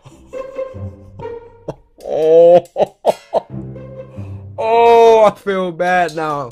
I'm like, hello? Open your ears, you freaking moron. You know, sign language. I honestly felt stupid and immediately typed, "No worries, my name is James," and gave a quick thumbs up as an act of kind gesture. He immediately typed back saying, "Nice to meet you, James," and gave me a thumbs up as well. Alright. He then typed something else that left me dumbfounded. He said, "I will use my whiteboard to chat with you going forward, because my hands will be occupied." Huh? I was confused by what he meant by that, so I typed, "What do you mean by your hands being occupied?" He then starts writing on a whiteboard and raises it up on the screen, which read, "Want to play a game?" No, I'm going... I typed, "Sure, what game you want to play?" What he did next is something I will never forget to this day. He held a revolver up with one hand, and the whiteboard up with the other hand, saying, "Let's play Russian roulette." I was honestly quite creeped out by this guy and was contemplating on clicking the stop option to skip this weirdo. That's when he wrote another message on the whiteboard saying, "1 of 6. I was confused by what 1 of 6 rounds, idiot! He then took the revolver, slipped one bullet inside the cylinder, and began spinning it with his other hand. I now knew what he meant by 1 of 6. It seemed like the guy was about to demonstrate an act of Russian roulette with one bullet in the cylinder of 6. He then puts the revolver against his head. Oh! I began typing, "What are you doing? Please stop this." The guy then smiles disturbingly on the camera and pulls the trigger. Nothing happened. He starts laughing hysterically like a psycho. I was honestly disturbed, but also skeptical that the gun was real, so I typed, "Is that even real?" He then points the revolver at the wall and begins to repeatedly press the trigger until the shot was fired. I was completely blown away by what I was seeing and typed, "Dude, you could have died!" That's when the guy raised the whiteboard to the screen again. Yo, this is good. I just had to pause like... Showing the message, 5 of 6. What? I frantically started typing, "Don't do it," repeatedly in the chat box, desperately trying to get his attention. He then began loading the revolver with 5 bullets while I gestured no by raising my hands back and forth like a lunatic. He's dead. I knew the odds of him surviving this time were slim to none. He then raises the revolver against his head once again and begins to disturbingly smile, with tears running down his face. He began mumbling the words, "It was nice meeting you, James." I immediately slammed my laptop shut as I hear a gunshot a split second before the laptop was fully closed. I was left baffled on my computer desk. I hadn't a clue what to do. I stupidly opened my laptop with my eyes closed. I pressed my hand against the screen where the video chat was located. I opened my eyes, and through the cracks of my fingers, I can see blood displayed everywhere on his screen. I immediately clicked the exit button on the Google Chrome tab and call it a night. To this day, I'm still skeptical about what I saw that night. I haven't reported anything to the police, nor have I reported anything to Omegle. I'm not sure if that was the wisest decision, but I hope I never encounter anyone like that again.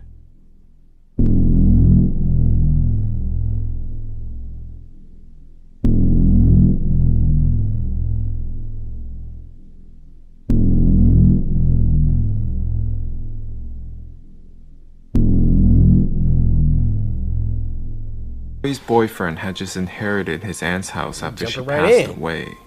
She was blind, so the house had speakers and wires around telling her, "Back door open, fridge open, back room window open." Those things Honestly, are the robotic scary. voice kind of freaked Carrie out, so the Yeah. couple had to go through the house and remove tons of wires. After moving in, they got a puppy, and it was nice not being alone. Her boyfriend had to leave for the weekend because of work, so she stayed home. One Okay. day, Carrie was out walking with her puppy, and he started wagging near the fence.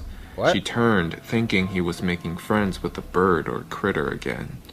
But it was a man, tall, chubby, and unkempt, grinning at them. Why you got "What a Hawaiian cool shirt?" dog," he shouted. "Thanks, he's a Native American Indian dog," she responded. "Oh, I have a rare breed too, see?" He then proceeded to point at a small Shih Tzu dog. "I see. Cool, you have a good one." Carrie started feeling uneasy. My gosh. "Why don't I come over and let our dogs meet? Maybe we can do play dates. Nah. You're new in town, right? 'Cause the old lady there died?" "Oh, I have a bad feeling about this. Now, before we find out the intentions of Carrie's suspicious neighbor, we have a new sponsor. You're new in town, right? 'Cause the old lady there died?" Upset that he mentioned her boyfriend's aunt, and she was scared he wanted to come over. "I'm sorry, but I'm not looking to make friends right now. We Have good. a good one." Yep. "Oh, come on, anytime's a good time to make new friends." Hey, and no! he proceeded to start bolting around the corner towards Whoa! his direction. Whoa! Carrie panicked. She grabbed her puppy from the ground and rushed to the house, locking all the doors. All exterior doors. Yo! Yo, just getting the mental image of that popping off. Bro, walking inside. Yo, this is creepy as freak, man. You walking inside your house, right? You get home from school. I'm about to watch me some Cory Kenshin. Give me a Pop-Tart real quick. Then your neighbor come from around the corner. Howdy, neighbor. Hello? What? I said, howdy, neighbor. You new in the neighborhood? Oh, hey. Yeah, just moved in and everything. Hey, why are you standing behind that tree? Oh, this is just my favorite tree, that's all. Little old me don't mean you no harm. Do you want to meet? What do you mean, do you want to meet? Nothing crazy. I could just come on over. I'm actually about to get ready to head inside, so it was nice talking to you. Hey! Yeah.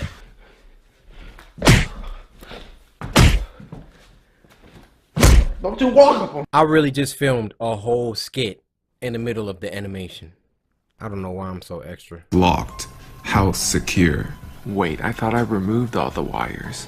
She hid behind a kitchen counter as it was the only place in the house with the windows and doors couldn't see. The puppy got angry and started nibbling her, but she made sure not to let him go because she was afraid this man wanted to steal her puppy. She hears someone opening her back gate to the yard and she sees him, the man with the Hawaiian shirt. Out there. He started looking at the windows and sliding door on the porch that looked into the kitchen. He tried the sliding door, grunting angrily when it wouldn't open. She was looking for her phone but realized that it was actually in the porch and she hoped he wouldn't notice. Front door opened, unsecured, and immediately heard banging and scratching. She took this chance to make her way out to the sliding back door to grab her phone and ran back and locked it again. Oh, there you are. I see you now. She just locked it so it was okay, but she didn't know if he was going to shatter the glass. She held her phone up and said, I called the police. They're on their way, and my cameras have your face, so please leave. He smiled and said, You haven't called anyone yet. All I wanted was to play with your dog. You're such a tease. Cory called 911 while he watched. She requested help, and they asked her to stay on the phone. He smiled. He held his hands up and left. The dispatch sent someone out and she gave them a picture from her phone. However, the next day there was no news of capture even though they said they would update her. So she stepped outside and there he was, standing in the other yard, smiling at her. Hey, you wanna play today then? He began laughing loudly. Bro, I'm about she to ran kill inside, you. put her puppy away, and called the police again, and they said it would take time to arrive since last time it was a false alarm. Front screen door opened, unsecured. She ran to the sliding door and it was unlocked. She quickly locked it and heard banging on the side door. Cory called her last hope for help. Her boyfriend's mother who lived a couple blocks down. The woman was a black belt and a boxer. She called her crying and the mother rushed over and all she heard from her kitchen was the scream, If you don't leave, I'll be forced to take you down. She looked out her curtain and saw her and the man outside. He was holding something shiny in his back pocket. Her boyfriend's mother suddenly grabbed the man and kicked him in the ribs as hard as she could and made him drop to the ground. She screamed at Cory and to call the cops again. Tell them he has a knife, they'll come quicker. The cops arrived soon after and the man Tell him we're white. Cory asked them what he was doing. Was he planning to hurt my puppy? The officer told her, You're naive if you thought this man wanted your puppy. He was after you, miss. He's a wanted criminal. Apparently, he was a suspect they couldn't find until now. Her boyfriend's mom stayed with Cory over the night to make sure she was okay. A few days later, her boyfriend came back home, and he was updated on everything that happened.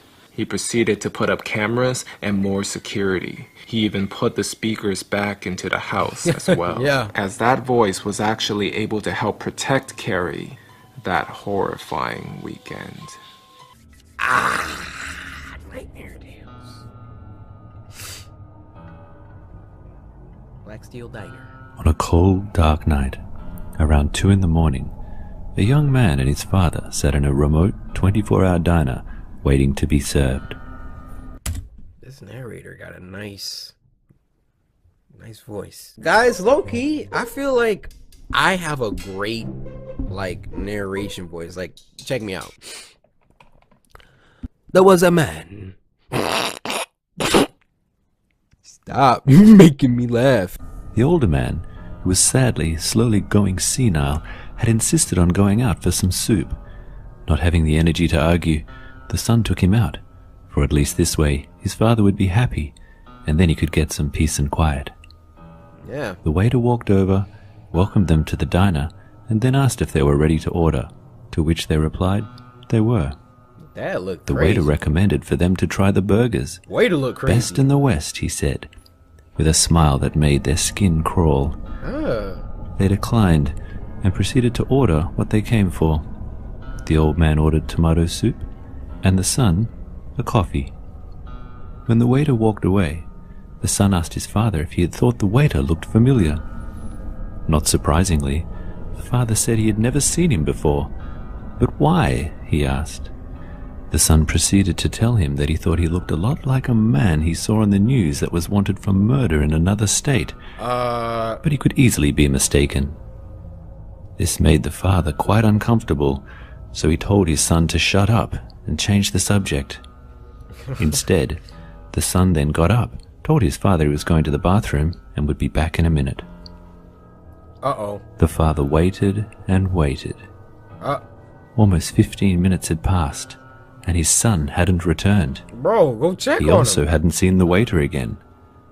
Where was his son? And where was his soup? Just as he finished asking himself, "Where's my son? But more importantly, where's my soup?" this, the waiter appeared with the soup. Oh, that's blood. "Well, you took your time with that," the old man said. Dang. "I'm sorry, sir," said the waiter. Old people. "We had some issues in the kitchen." "Where's my son?" the old man asked the waiter. "Oh, I'm sure he's not far. I have a feeling you'll be seeing him really soon." And with this, he placed the bowl down on the table with a smile that would have given anyone the creeps. The old man turned to his soup and then dipped his spoon in to take his first mouthful. As he lifted the spoon, something else came with it. Oh! Some glasses. What the hell? He thought to himself. A horrible chill ran through his body when he realized whose glasses they were. His son's. The old man looked across at the waiter and was overcome with rage when he saw the waiter's sickly grin staring back about at to him. Die now. He grabbed a knife, leapt out of his seat, and stabbed the waiter in the chest. The blade went straight through his heart, and while bleeding profusely all over the floor, he died. Boy. Right at this moment, the son appeared from the kitchen and screamed at his father, "No! What have you done? It was a prank. We were playing a prank." The old man couldn't believe what he was hearing. A prank? But he's a... Oh my God, he thought to himself as the reality quickly set in. I've killed him. The father and son had to act quickly. They grabbed the body and decided to stash it in the cool room. Yo! No! Call the police! No, that's on y'all, alright? This ain't on the dad! To buy them some time. They would then clean the floor Y'all and play too disappear much. as if they had never been there. Y'all princes everywhere. Perfect, they thought. There were no witnesses and no one to stop them. Well, that's what they thought, until they slid back the door to the cool room and were greeted by a sight so shocking it made both of them wish they were dead. They had disturbed the waiter's brother, hard at work, making meat for burgers. The best in the West, apparently. Not that they would ever know.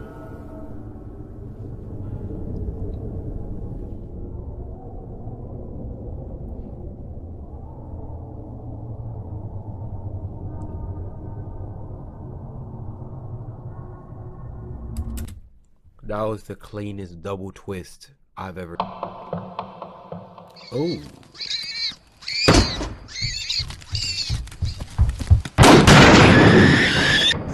Dang!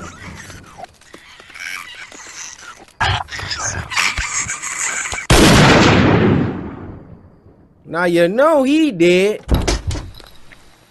Now my question is, what animal? It got flies on it. That was the daughter or son or baby, whatever. That was a calf of something else. You done messed up.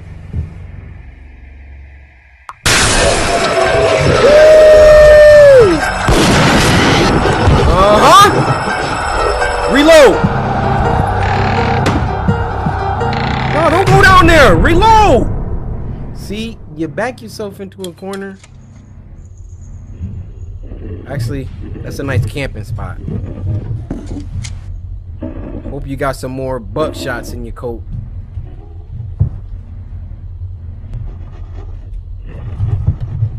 Ooh, he looking for him.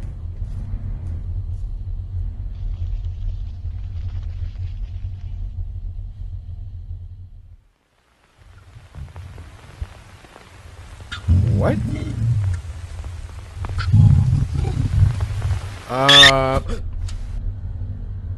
I didn't jump. That was y'all. That wasn't me.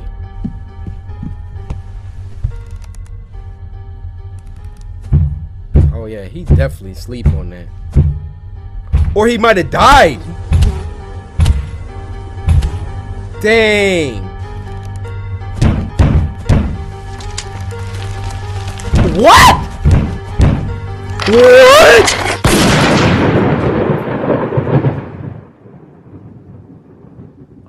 That was lit. Arigatou gozaimashita. The roommate. Looking for a new roommate is always a daunting task. Even though you interview and take the time to get to know that person, you don't truly find out who they are until you start living with them. Facts. I'd begun searching for... Let me press pause. Let me turn this up. You get it nice and loud in the headphones, so it's that you for a roommate after I decided to leave my current residency. I was contacted a couple of hours after placing an ad on the Facebook Marketplace. The message read, "Hey Chris, I'll be moving out of my current apartment this August, and I'm looking to room with someone new, as my roommates are moving to California this year. I'm 27 and I'm currently going to school. When I'm not at school, I enjoy hiking and watching movies. I also apprentice at a taxidermy shop on the days I don't have class. Hope that's not weird. It's always been a fun hobby of mine. Anyway, I'm looking forward to hearing back from you. Have a great day, Lunaire." Okay. My first and most obvious reaction after reading the message was to check her profile. She was a medium height, had long, messy blonde hair and green eyes. In her profile picture, I saw her standing with a man and a woman shoulder to shoulder. They each adorned goofy grins and held up peace signs. Under the photo, the caption read, "Love my roommates." Okay. I smiled to myself and decided to send her a message back. Hey, the sun beat down on us. Who was as we that over hoisted there? various objects to the second floor of our new apartment.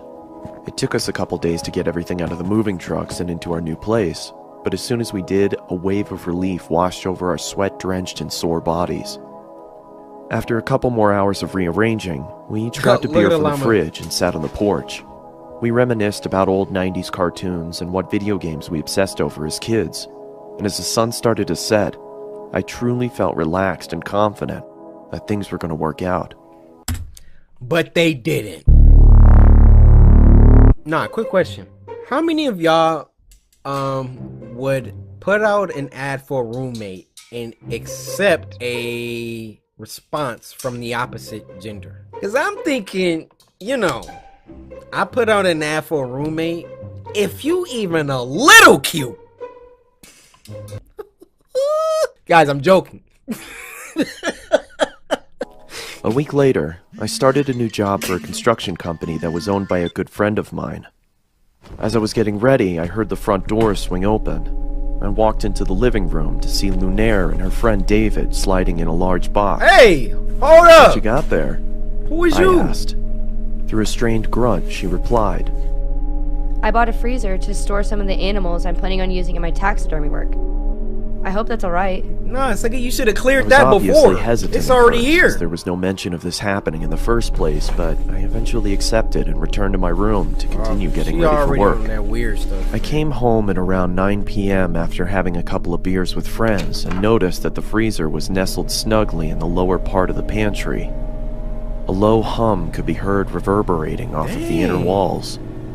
I was curious to see what was inside, but didn't want to intrude on Lunaire's business, so I went into my room and changed into more comfortable clothing. I'm taking a peek. After changing, I came back out into the kitchen and started making a sandwich. I opened the fridge and grabbed what I needed. As I turned around, I stubbed my toe on the edge of the island countertop and let out a long, exasperated grunt. Ouch. Through my frustration, I slammed the fridge door shut and checked my toe to see if there was any bleeding. As I raised my head back up, I was greeted by a shadowy figure. Lunaire was standing in the doorway leading to her room. The darkness behind her almost seemed to envelop her. "Is everything okay?" She said in a deadpan tone. "Shit, yeah, I'm sorry. I just slammed my toe into the corner of the countertop as I was making a sandwich. I hope I didn't wake you." "It's fine." She said, in the same deflated tone as before. She then turned around and walked back into the darkness of her room. I could tell that she was pissed, so I quietly made my sandwich and retreated back to my room as well. Hey, Lunaire, you want a PB&J? I mean, I could make you one real quick. Maybe we could watch some TikToks after? Only hearing the low hum from the freezer as I closed my door. I had the next day off, so I was able to sleep in a little longer than usual. When I finally emerged from my room, I walked into the kitchen to make breakfast. As I opened the refrigerator, I noticed that the light wasn't turning on and there was a lack of cold air escaping from inside. What? She I unplugged turned it? around and flipped the light switch to confirm my suspicion. Sure enough, the power was out. Damn it, I muttered under my breath. I walked over to Lunaire's room and knocked on her door to tell her about the power outage if she didn't already know, but there was no answer. I then remembered that she had classes that day and probably wasn't home. I walked back to the kitchen and past the pantry. Why is it a As I padlock? did, I slipped on the floor but was able to catch myself on the countertop. What the? I angrily exclaimed as I looked down at the floor trying to figure out what I had slipped on. It was blood. It had started to leak from the corner of the freezer and pool onto the floor. I quickly tried to open the freezer to find out the cause of the viscous liquid, but then I noticed that it had a padlock attached to it. Heck no. I don't remember seeing that before. Lunaire gotta get I up ran out out of to there. my car and grabbed my toolbox from the back seat. I approached the freezer and set my tools down on the nearby countertop. I then pulled out a small pair of bolt cutters and snapped through the metal of the padlock. It fell to the ground with a large thud. I creaked open the top of the freezer and was greeted with a putrid stench that permeated my nostrils. I quickly pinched my nose and walked away gagging in response. I guess I should have realized that was gonna happen, I muttered to myself in between gags. Man After up! gaining my Look in there! composure, I grabbed some gloves from under the sink and started taking inventory. I could see a couple of dead birds and plastic bags wedged into the corners of the freezer. I took each bag out and set them in the trash can nearby. That's when I noticed that the blood was coming from the corner of the larger black bag. I don't know why, but I decided to open the top of the bag and peer inside. I was greeted by large, milky white eyes, a swollen black tongue surrounded by cracked and bloated lips, and the matted hair of a human head. I swiftly dropped the bag and fell backwards onto the floor. My breathing had ceased to exist, and I grabbed the trash can next to me and expelled my disgust into it. Call the I then police! ran out the door, got into my car, and called the police. Good job. As I sat in the interrogation room with a blanket over my shoulders, I couldn't help but think about the face I'd seen. Cold? It looked so familiar. That's when it finally hit me. I pulled out my phone and looked at Lunaire's profile picture. It was her old roommate, the one she said was moving to California.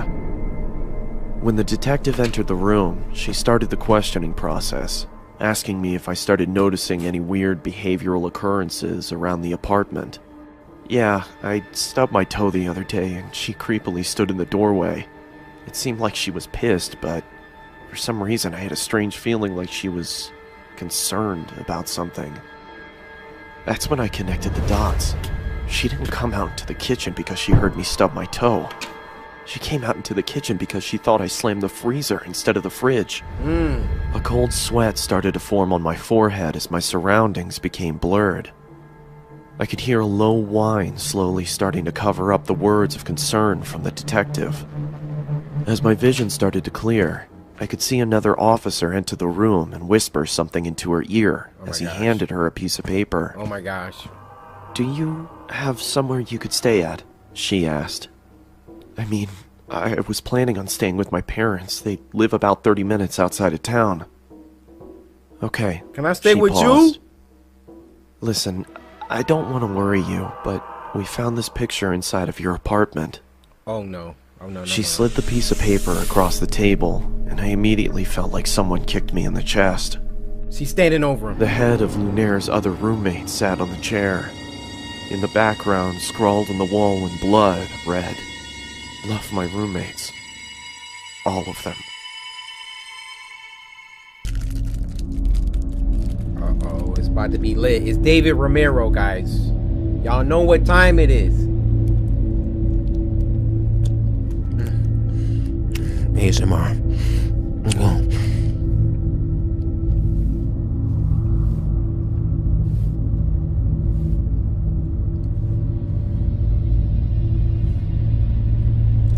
unsettling off rip. Nope, keep driving. That don't got nothing to do with me. What it? Karen, what are you doing? Karen, keep driving.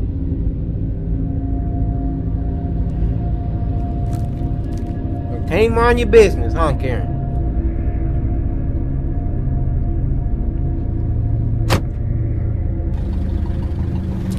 See, now you done gave the monster false hope. Now he coming after you. Or she.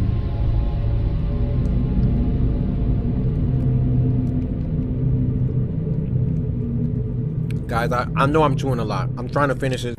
Alright, I'm sorry.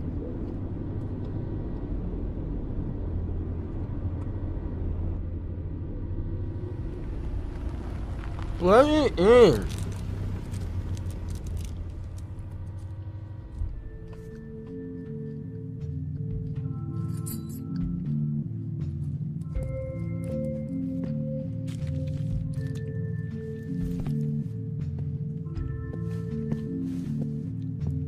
Something bad gonna happen to her.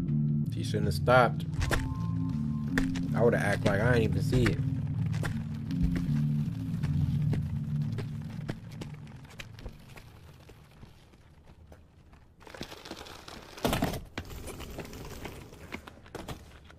I love David's animation style. Hey! What's going on?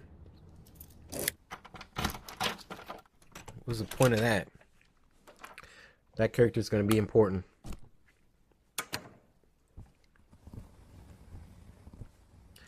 Let me ask you a question, guys. Hold on. Show it. That's good enough. What's the first thing you do when you check into a motel or hotel, whatever? It don't matter. Close the curtains and lock the door. And that's facts.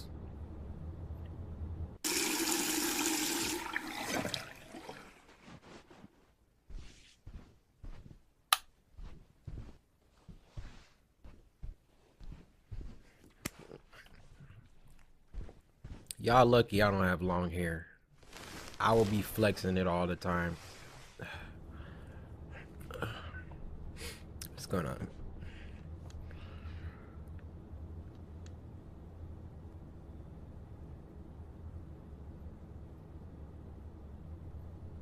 Oh, heck no.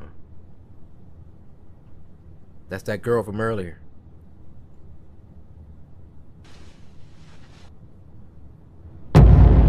Oh! Nope.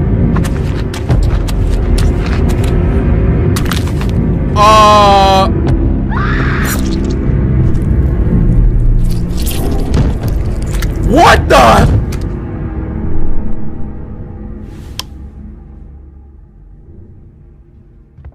Your dang curtains is open.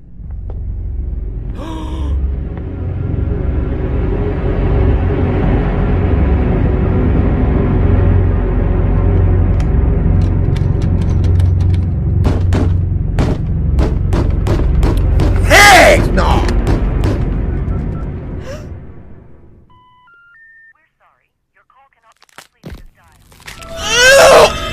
What?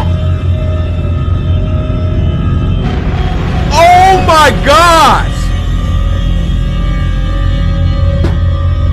Look at him humping the glass!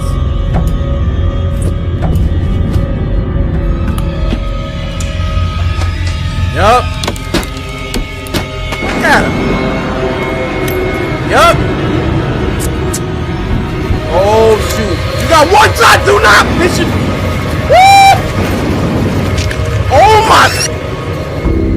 That thing is moving way too fast. That's like them things from Resident Evil 2. I mean 3.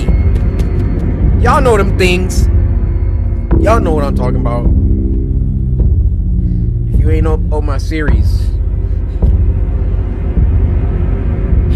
I'm disappointed with you. That guy's head's gone. It's all because you stopped, lady.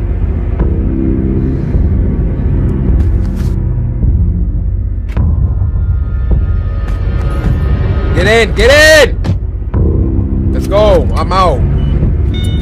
Don't talk about... Go! Oh, but you can bust that glass on the first attempt. Oh, break! Oh, let's go. Let's go.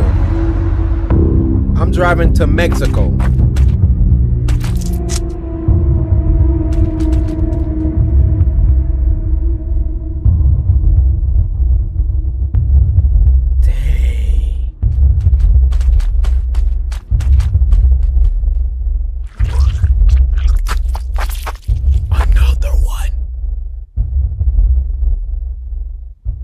Oh, it went inside of him.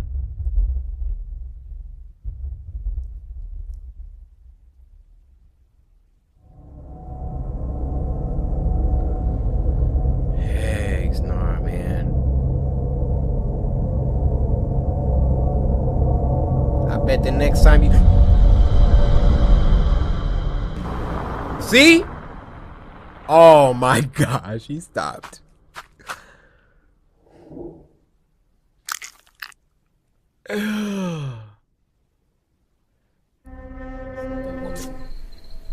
Ooh.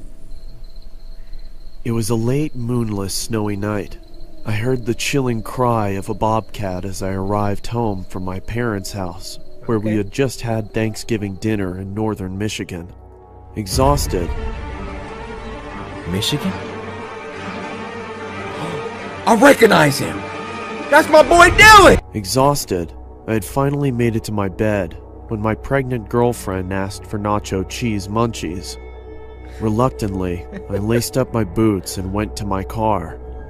Due to the cold, it took me a while to start the car, which only made me more irritated. But eventually I got it started, and I arrived at the convenience store to retrieve my girlfriend's mandated snacks. As I left the store, walking back towards my car, I saw a shadow of movement out of the corner of my eye. What looked like a person stood near the dumpster, just out of the light. I stepped towards the figure, and she looked at me with a giant Let's do a quick little survey. I'm gonna pass it on over to our game show host. Thanks, Cory. So, before we get started... That's not a mic, that's a lint roller! Someone kill that guy. Sir, come over here, please. Wait, no, I was just kidding. Yeah. Stop moving, sir. Wait, sir. Get off me! You learned that one, pal. Hey! Alright, let's continue. Would you A, go investigate the creepy old lady, B, run for your life through the woods, C, get in your car and drive home, or D, call 911? If you answered anything other than A, good job. You are going to survive. It seems that we got some interference. like a person stood near the dumpster, just out of the light. I stepped towards the figure, and she looked at me with a giant, sinister smile. Oh! Her face was so weathered, it looked like she had cracks all over her face. She was crouched down and appeared to be chewing on something. Oh! I looked to see what she was chewing on. To my surprise, it was a severed arm. It looked old, as if it had been rotting for weeks. I saw her glance at something in her pocket. I could see the outline of what looked like a pocket knife. As soon as I looked back up, she quickly charged me. I pushed her away and ran back to the convenience store. Okay, last time I'm a bossy, bro. You see that freaking poem of justice? Burst through the door and frantically yelled towards the cashier to call the police as I turned to lock it. He asked me, "What's going on?" I scowled at him. What's going on with your hair? "Please, just call the cops." I looked back outside and saw the woman had moved across the street and was still scrutinizing me as she maintained her benevolent grin. "Look, there's a girl out there who's trying to kill me." Looking over me, he replied, "I don't see anyone out there, sir." Those words shook me, even to this day. When the police reached the gas station, they began looking around for the woman while one of the officers asked me what had happened, and I told him the details of the encounter. One of the officers came back and said he couldn't find anything. I then took them back to where I first noticed her.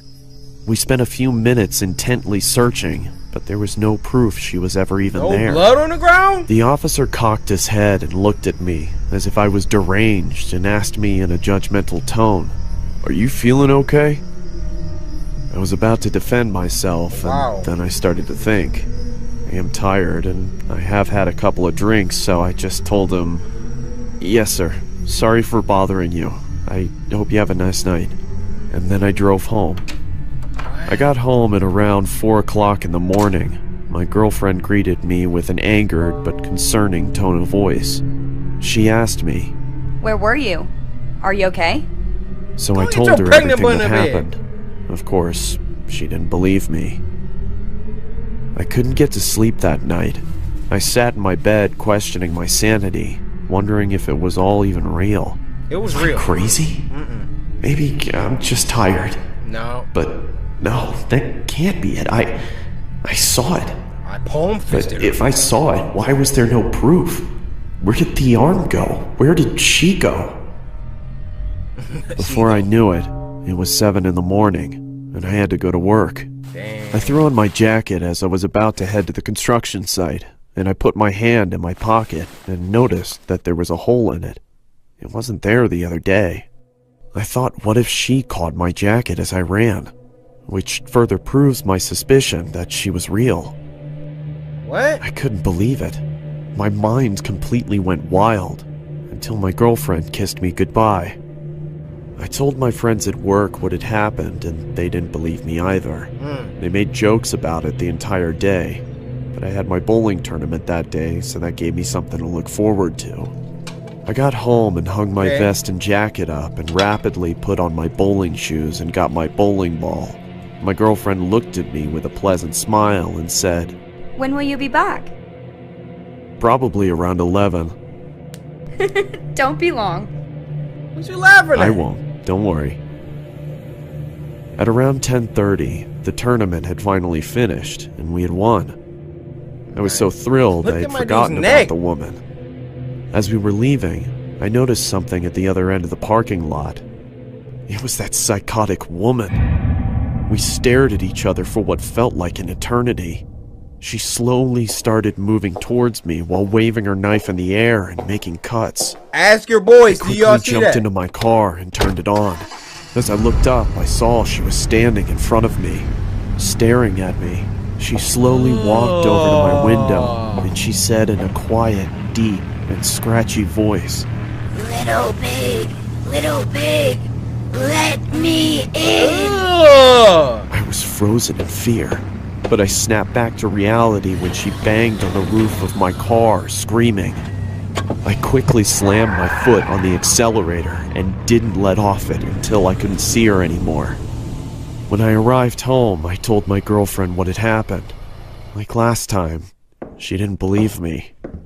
I really thought I was insane, Dude. but I tried to forget about it and get some sleep. Okay, last time. Why didn't he just ask his friends? They were standing right there. Hey guys, I might be on this lean still from last night, so do y'all see that girl at the other end of the parking lot or not? Now if they bros, they're gonna be like, it's like, are you on that lean again? Or they're gonna be like, yeah, who is that? Do you know her? In which case, you will have proven if you're crazy or not. Later that night, I woke up and saw her in my room. All she said was, "Let me in," over and over as she got closer. She then started shouting, Let me in, let me in, let me in! Let me in! Come on, Paul. Stop being difficult. Let me Whoa! I was wondering how in the world my girlfriend hadn't heard this going on. The woman was right next to me and held up a knife to me. That's when I fainted. I woke startled in my room, dripping with sweat.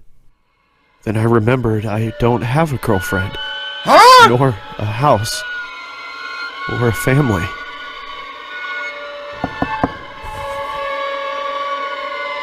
Come on, Paul. Time for your morning meds. Let me in.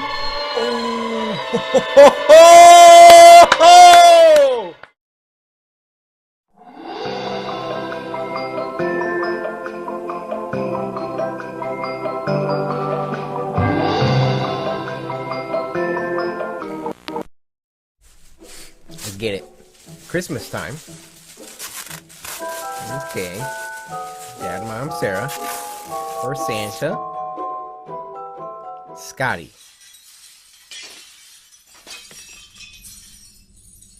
They starting already.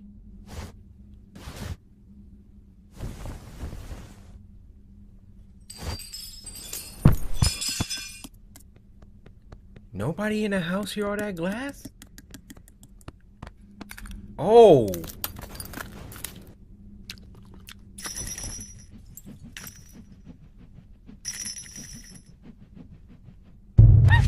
Oh.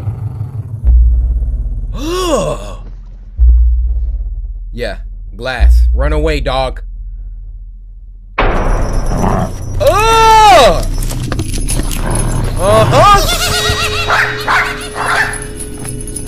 Somebody came out the butthole? Oh! Get off me! That dog not playing! And I ain't done with you! I know what it looks like, guys.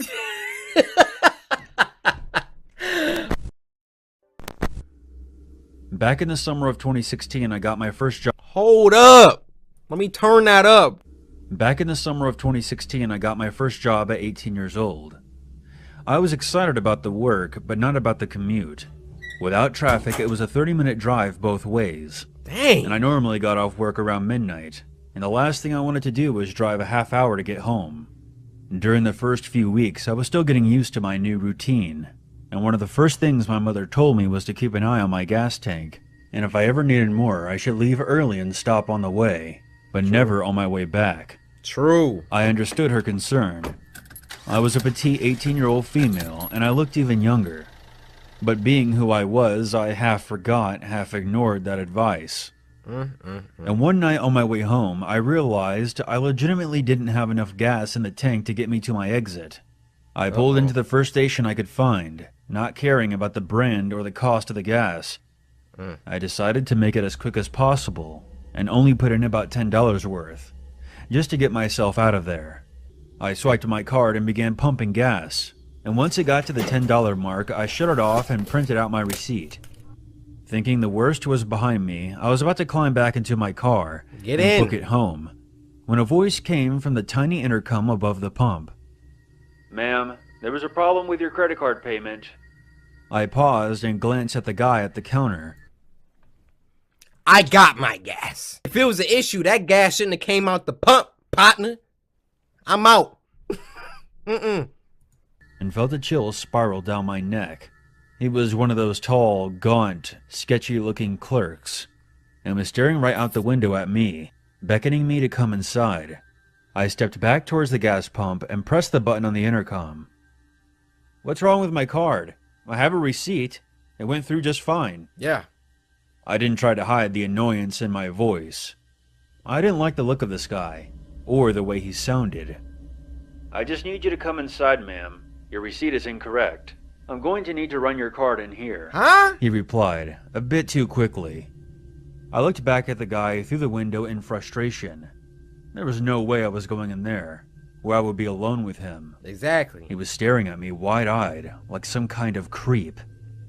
I stood my ground, pulled out my phone, and checked my credit card app. I held it up stupidly as if he could see it from there, and I pressed the intercom button again. It went through. I see it on my statement. I'm not coming in. Get in the car! "Ma'am, if you attempt to leave, I'll call the police. I have your tag number. Please come inside." I'll I show then them my shouted at receipt. him from across the parking lot instead of pressing the intercom. "Over $10 of gas, they're gonna call the cops? Fuck you. I'm leaving."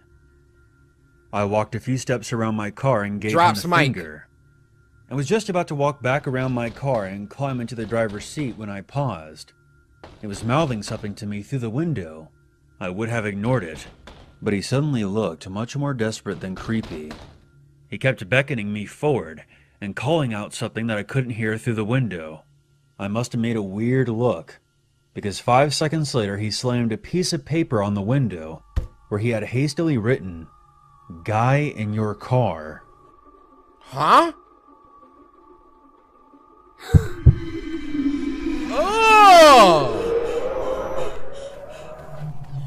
Oh, she running I booked in him now. inside the station, and once I was there, the clerk locked the door and told me to get down. He had his eyes on my car and had a gun in his hand. I squatted down behind the counter and watched the security cameras as a tall guy in sweatpants Time out. I want to call attention to the detail of the animation. We got Pocky, we got price tags, we got warning CCTV, we got employees restricted, we got lava soda. Kalar, we appreciate the attention to detail. Look at this. We got a Pringles. Amazing. I'm immersed. Well, I'm sorry for breaking y'all immersion, but sometimes you just gotta appreciate. I squatted down behind the counter and watched the security cameras as a tall guy in sweatpants and a windbreaker nudged my back door open, slid out quickly and jogged away into the night. Wow. I started freaking out. Turns out the clerk had noticed the guy hanging around the side of the building on the monitors. And as soon as I pulled in, he made a beeline for my car. He crouched down and opened the door, and slid himself inside as I was swiping my card, being careful not to close the door all the way behind him, so that I wouldn't hear anything. The clerk had noticed all of this on the camera. He did it to save her. What a legend! The clerk had noticed all of this on the camera, and immediately called the cops, who arrived a few minutes later. They searched the area and my car, but were not able to locate the guy, or anything that would lead back to him. The gas station clerk probably saved my life, because who knows what would have happened if I had driven off Get your neck with that flick! stranger in the back seat. I think the lesson here is obvious. It's not enough to be cautious. You have to stay alert as well. Be suspicious but not stupid. And always listen to your mom. Facts in the chat. Can I get a fax in the chat on that one? Yo, that was amazing. One patron. Let's go. About several years ago, I used to work at an engineering firm where I would get carpal tunnel from typing on the keyboard all day. Uh-oh. It was currently a Friday, so I figured I'd treat myself to a beer after my shift was done. Figured I could get hammered for a change, instead of heading home to an empty house with no female companionship. During my lunch... That literally made my camera die. What kind of existence is this? I come home, no female companionship at the crib? Just me and this whack Xbox? I remember Googling any nearby pub and bar to go to. Watch I came across a Hooters that was located about 15 minutes away by vehicle. I had previously been to many Hooters in the past and always found it quite charming to say the least. If I had to describe it, I would say it was like your ordinary sports bar, accompanied by some of the finest girls who wore their distinctive Hooters attire, of course with the orange shorts. Like I said before. Of course, with them orange shorts. I've never eaten at Hooters, but I'm sure it's a hoot. I'm sure it's a hoot. I'm sure it's a hoot. I'm sure it's a hoot.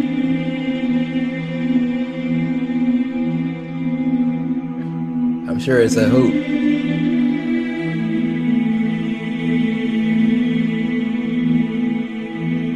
I'm sure it's a hoot. I'm sure it's a hoot. I'm sure it's a hoot. I had been to many Hooters venues in the past, so going to this new location was really refreshing. As I made my arrival, it was roughly evening time, which meant that the place was probably hoarded with customers. I pushed open the front doors and saw exactly what I had anticipated. A bunch of attractive Hooters waitresses. We seen that person before. And a bunch of men flirting with them who were old enough to be the girls' fathers. I made my way across the bar, while slowly glancing at the array of bottles behind this attractive bartender. I casually leaned against the bar as she approaches me saying, What you drinking today, big guy? Rum and Coke, please. The waitress then begins whipping up the concoction while staring across the bar at someone. At first, I couldn't tell exactly what she was looking at. But then I saw a rather large gentleman sitting at a table alone, making direct eye contact with her. If I had to describe the man, I would say he was in his late 40s and had a beer gut hanging onto his lap. I assumed he was just some creep who had a crush on the bartender. As the Hooters lady began serving my drink, I nosily asked, They're working together. He gives her cues to whose drink, to, I don't know, roofie? He began serving my drink. I nosily asked her, Hey, is everything okay? Not really. That weirdo across the room keeps looking at me. He's probably just a big fan of your drinks. Yeah. Not to mention, there's been a rumor circulating around town. Hooters girls have gone missing. What? Are you freaking kidding me? Oh my gosh! Tell me why, as soon as I was about to vocalize, hey guys, that guy's gone. Hey, make me a beer, lady. Get someone else to do it. I'm about to clock out, pal. Make me a beer or else I'm telling your boss your shorts are tight enough to see you. Leave her alone now! About 5 minutes after that bizarre encounter, I felt obligated to escort the lady outside the parking lot, and even went as far as to offer her a lift. The lady took me up on my offer. Like, he literally just met. This is a stand-up guy, bro. Leave her alone now! As she wanted to avoid further confrontation that guy. with any creeps. I seen him lurking in the before. night. As I drove down the street, I began striking up a decent conversation with the lady. Everything was pretty swell. She let till him she take her asked, home? So, where are you heading after? What do you mean? Like, after you drop me off. Are you heading home? Who says you're heading home? Huh? What? You know, you should really be more careful before getting into a stranger's car. After all, Hooters waitresses have been disappearing, haven't they? Oh! No! No, stop! Oh! Somebody help me! No!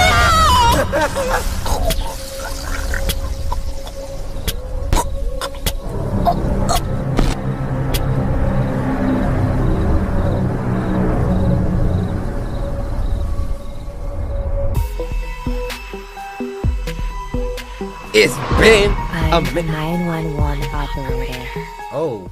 The following story comes from the No Sleep subreddit, written by username Higgs Thunder. Alright, Higgs. Let's see what you got. 911, what is your emergency? Yeah, hi. This is gonna sound kind of strange, but There's a man stumbling around in circles in my front yard. Could you repeat that, sir? he looks sick or lost or drunk or something. I just woke up to get a glass of water and heard snow crunching around underneath my front window, so I peeked out. I'm looking at him now. He's about 10 yards away from my window. Something's not right. What is your address, sir? 1617 Cory Lane in Pinella Pass. I'm gonna send a squad car your way, but that's quite a ways out. Are you alone in your house, What? sir? Yes, I'm alone. Can you confirm that all of your doors and windows are locked? Stay on the phone with me. I know that my front is definitely locked, but I'll go check my back door again really quick. I appreciate your help, by the way. I know this is kind of strange, but I really hope that... Sir, are you still there? He did. He's still in the yard. But what the hell? He's upside down. Sir, stay on with me. What is happening? He's staring right at me, but he's standing on his hands now. Oh! He's perfectly still, staring straight at me. He's doing a handstand and he's smiling at me and not moving. He's doing a handstand, sir? I don't know how he's facing me and standing on his hands and he's got this huge smile and he's perfectly still. What the I'ma lose it. Please. Get someone out here now. Sir, I need you to remain calm. I've put out the call and an officer is on his way. His teeth are so huge. Oh my god, please help me. Sir, I want you to try and keep an eye on him, but make sure your back door is locked again. We need to make sure all possible access points are secured. Can you talk me through and confirm that your back door is locked? No. I cannot do that for you, sir. I am not taking my eyes off this thing. Never lose sight of the target, alright? Soon as you turn around, he gonna be 1 foot or 1 hand closer. Get it? Because he's walking on his hands, not his feet. I really do this. Okay, I'm walking backwards now, and I'm keeping him in my sight. My hand is on the back doorknob now. Okay, it's locked. I need to check the deadbolt, so I'm gonna take my eyes off him for a split second. No! Don't take the... Alright, sir. Help is on the way. Just stay on the phone with me. Everything's going to be alright. Sir? He's gone. He's gone. Sir, are you still there? His face. It's up against the glass. Woohoo! Sir, I need you to speak up. Literally! 1 second. I looked away for a split second, and now his face is pressed up against my front window. His teeth are huge. He's still smiling. There's no color in his eyes. Jesus, please help me.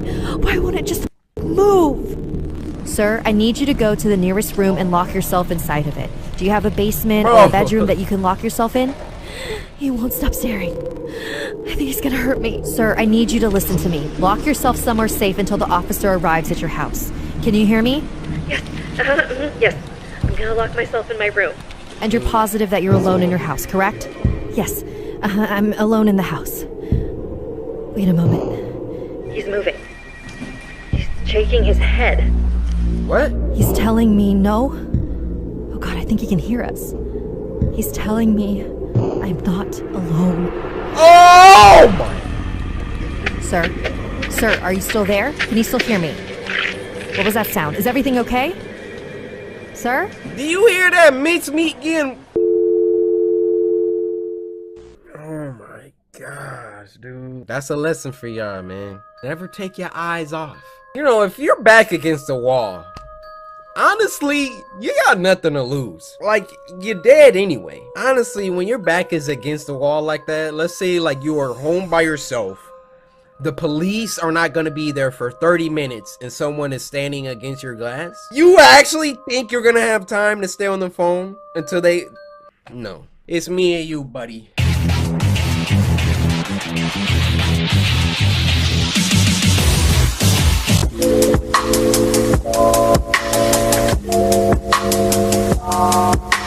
Now, I'm nerding out on this one because that's freaking me. This next one is called Cory Kenshin Animated Spooky Scary Sunday. This gotta be the coolest. This gotta be the biggest fourth wall break. This was uploaded by Fresh Geek and it was sent to us by Iron Wolf Network. This is the coolest, man. This is the coolest. I am gonna have a great time today. I love spooky. The accuracy! The accuracy!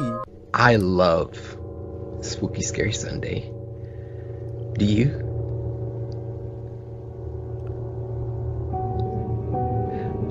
I just think that it's, you know, such a de-stressor. I had to deal with some things earlier. I don't want to get into it. The police might show up, but we don't have to worry about that. Right now, Spooky Scary Sunday is the only thing that I care about. And if anyone gets in the way of my Spooky Scary Sunday. Oh my goodness. But not you. You're my friend. Look how good. You're my friend, right?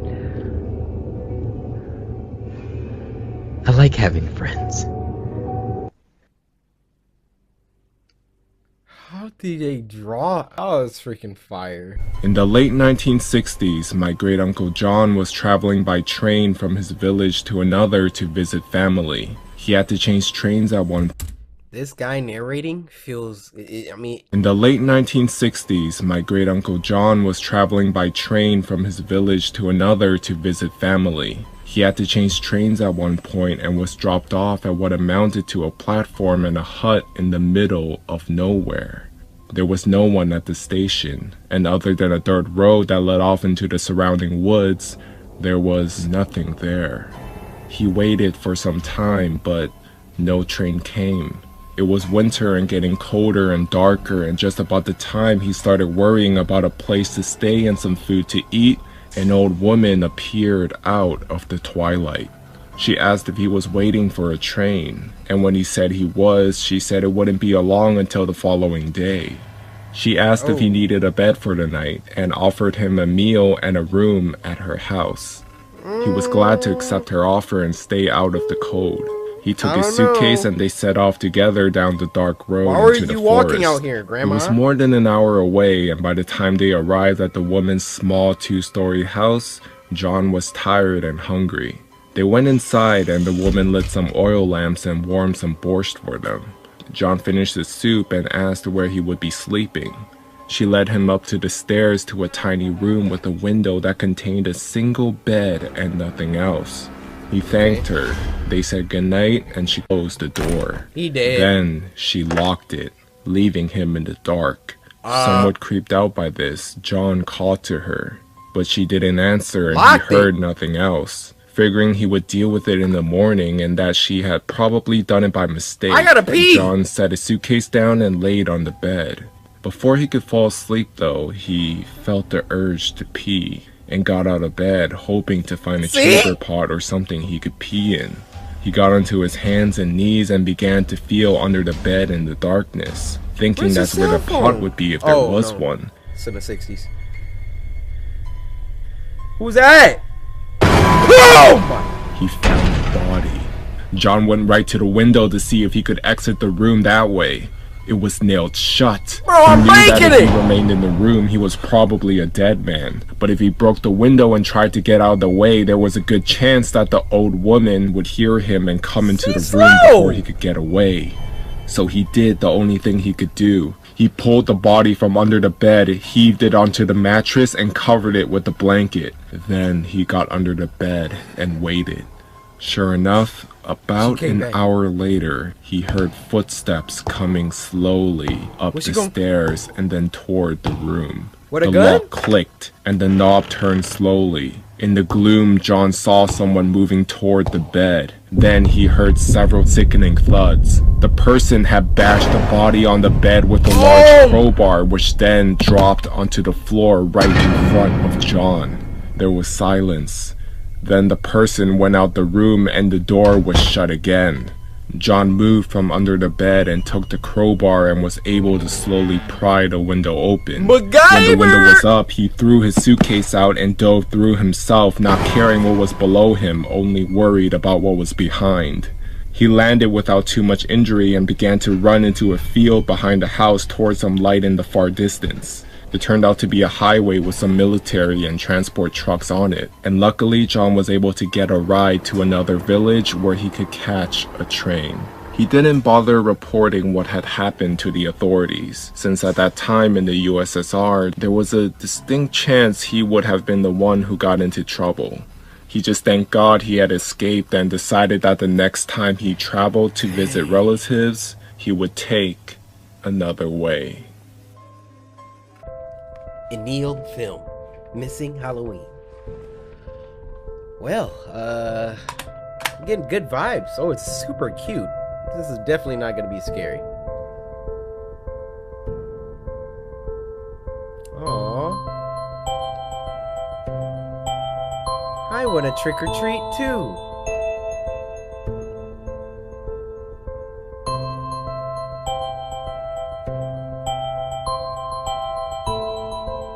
What just happened? Why is the mom like... Okay, I ain't gonna say nothing. Yay! We're trick-or-treating, guys! Bye, Mom. Talk to you later. Last Halloween. We're out of groceries. Go ahead and play with your friends. We'll be back soon, Mom and Dad. Did he get beat up and robbed for all of his candy? Dang.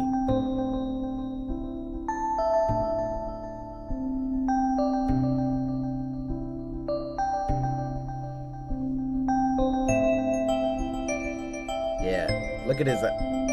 Hey! How's it going? My name's Tom. You want some candy? Alright, I'll shut up.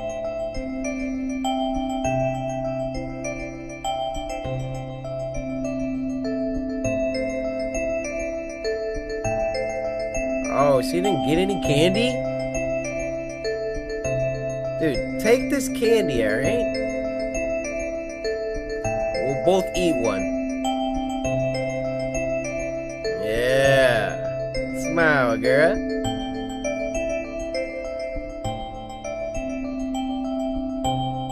You found me.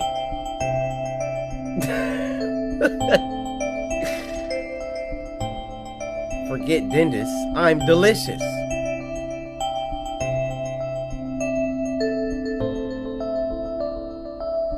So this happened last Halloween. Now they're best buds. This Halloween.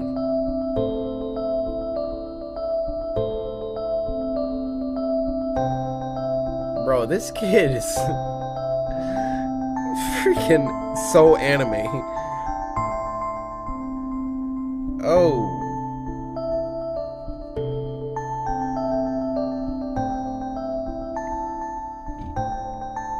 Watch where you're going, you idiot. And my camera died.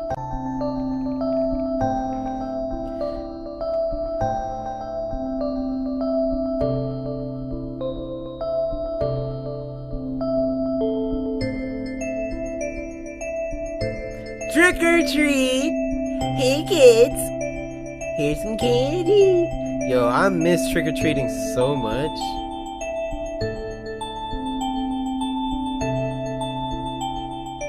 What just happened? What just happened? Why didn't she get any? hey guys! They having a party back there.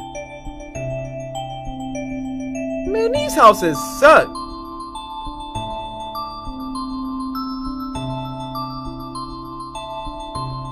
Two pieces? Man, why aren't they putting any in hers? There you go. What an awesome guy.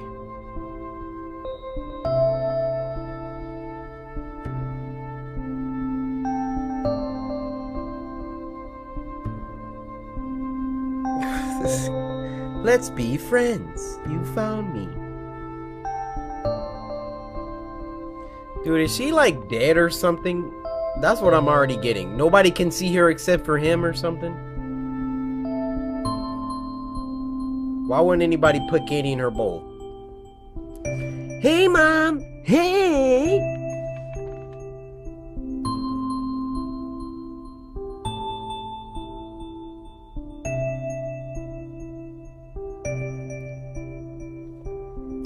What is that? I'll take that, thank you. Dude, you're running around in the street. Imaginary friend! I knew it! I knew it! She's not there. What? I'm about to start crying.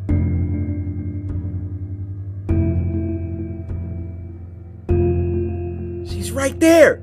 How can you not see her? Beth, tell them you're there!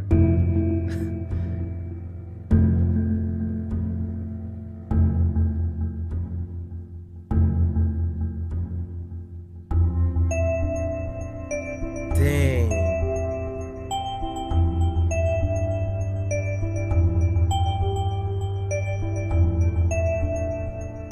Yeah, she's definitely reacting.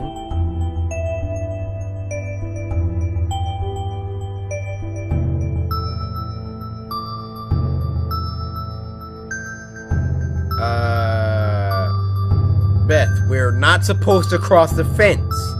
Mom, okay. I guess I'm doing this. Traps? What are they hunting out here? Oh! Oh! Bro, be careful. It's gonna be like on Limbo.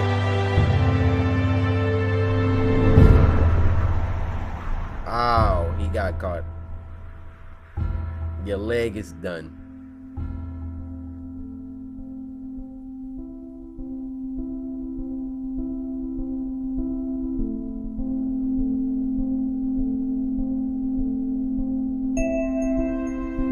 Oh, he made it.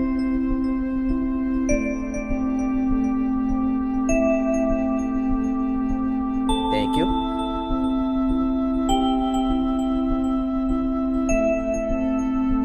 I found you.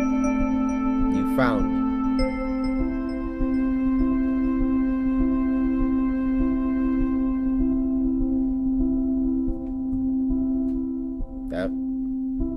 How was that scary? That wasn't even scary though.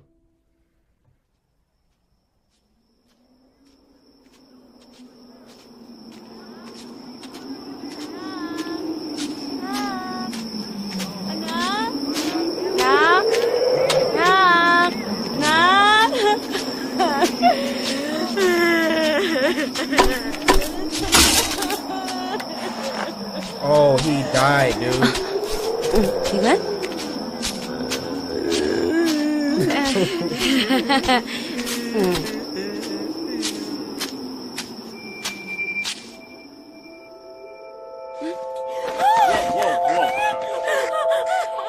Found him. Oh!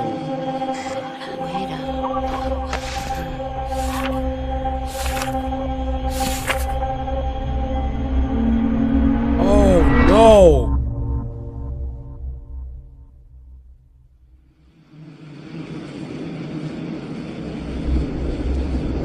You found me.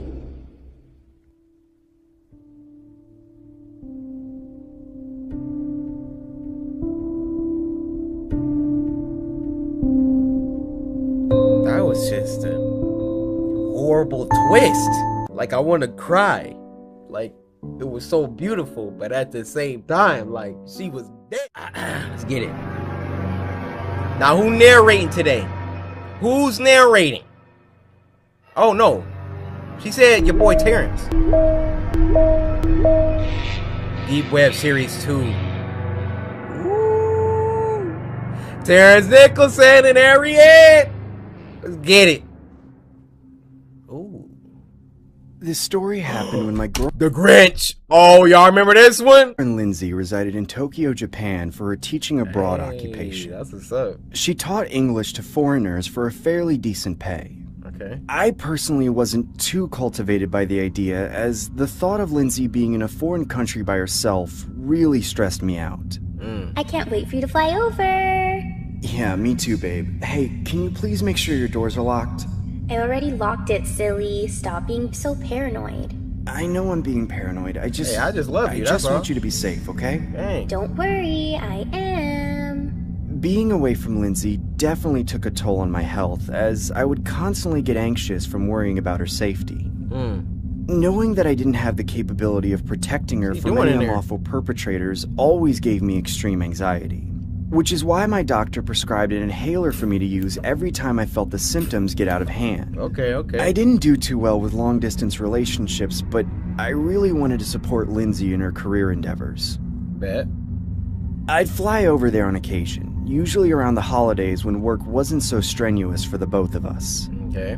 I remember spending the majority of my time watching the rather odd Game Japanese shows. game shows while Lindsay and her roommate Saki would do after-hours work from home. Lindsay and her roommate Saki. After hours work? What y'all think after hours work is? While Lindsay and her roommate Saki would do after-hours work from home. Staying in Japan was quite the culture shock. I wasn't used to the Eastern lifestyle, but the longer I stayed there, the more accustomed I became. Or I should say, the more comfortable I felt with Lindsay's stay there. Being halfway across the world made me adjust my sleeping schedule, as I made it my duty to video chat Lindsay every day at exactly 3 a.m. in the morning. 3 a.m. over here was equivalent to 5 p.m. over there according to the time zone difference. Dang. I'd make it a routine to catch Lindsay after her work shift was done, even if that cost me a few hours of sleep. You guys doing anything for Halloween? Yup, Saki and I are probably going bar hopping. That sounds nice. I wish I could be there Babe, we'll talk later. Saki's calling me. Seeing that Lindsay... See, I had my suspicions at first. They have been confirmed. I woke up at 3 a.m. to talk to you. Saki is your roommate. You gon' had a roommate to acquaint herself with gave me a little peace of mind. A lot of my friends were well aware of how concerned I was about Lindsay's well-being. So much so that they would message me encouraging words to help cheer my merch if you want to drip me up. But all of that changed one night when I got a message from one of my close colleagues from school. I opened the message and read, "Hey Craig, I know you're concerned about Lindsay, so I thought you..." Look at all these Easter eggs. We got Daniel from the Russian roulette online a year ago. We know what happened to him, why he not getting back online. The message and read, "Hey Craig, I know you're concerned about Lindsay, so I thought you might want to check this link out." It was a link to a forum titled, Is teaching abroad in Japan safe? I hesitantly clicked the link, only to see the forum containing a large thread of positive comments saying stuff like, teaching there was a great experience, highly recommended. Okay. Or, once you go Japan, you'll never need another plan. They really I thought then they came was doing across a something with user that comment. posted a comment saying, for those who are considering being a tutor in Japan, you might want to watch this first before you fully commit. Uh-oh. With a link right next to it. Uh-oh. I felt extremely skeptical clicking the link, but my curiosity was too overbearing to withstand my compulsion, so I clicked it. I then saw a low-grade video of a woman with her hands bound to the ceiling while being completely wrapped in duct tape. The woman was also wearing a plain white mask over her face with the word dog written on it. What? I couldn't tell if this was a joke or some sort of sick snuff film until I saw a man approaching the woman holding a large machete. I could hear this poor lady screaming in agony as he began to shout, "What is your name?" Please, sir, please just let me go. Please just let me go. What is your name? My name is Kathy. Please don't hurt me. Wrong answer! Your name is Dog!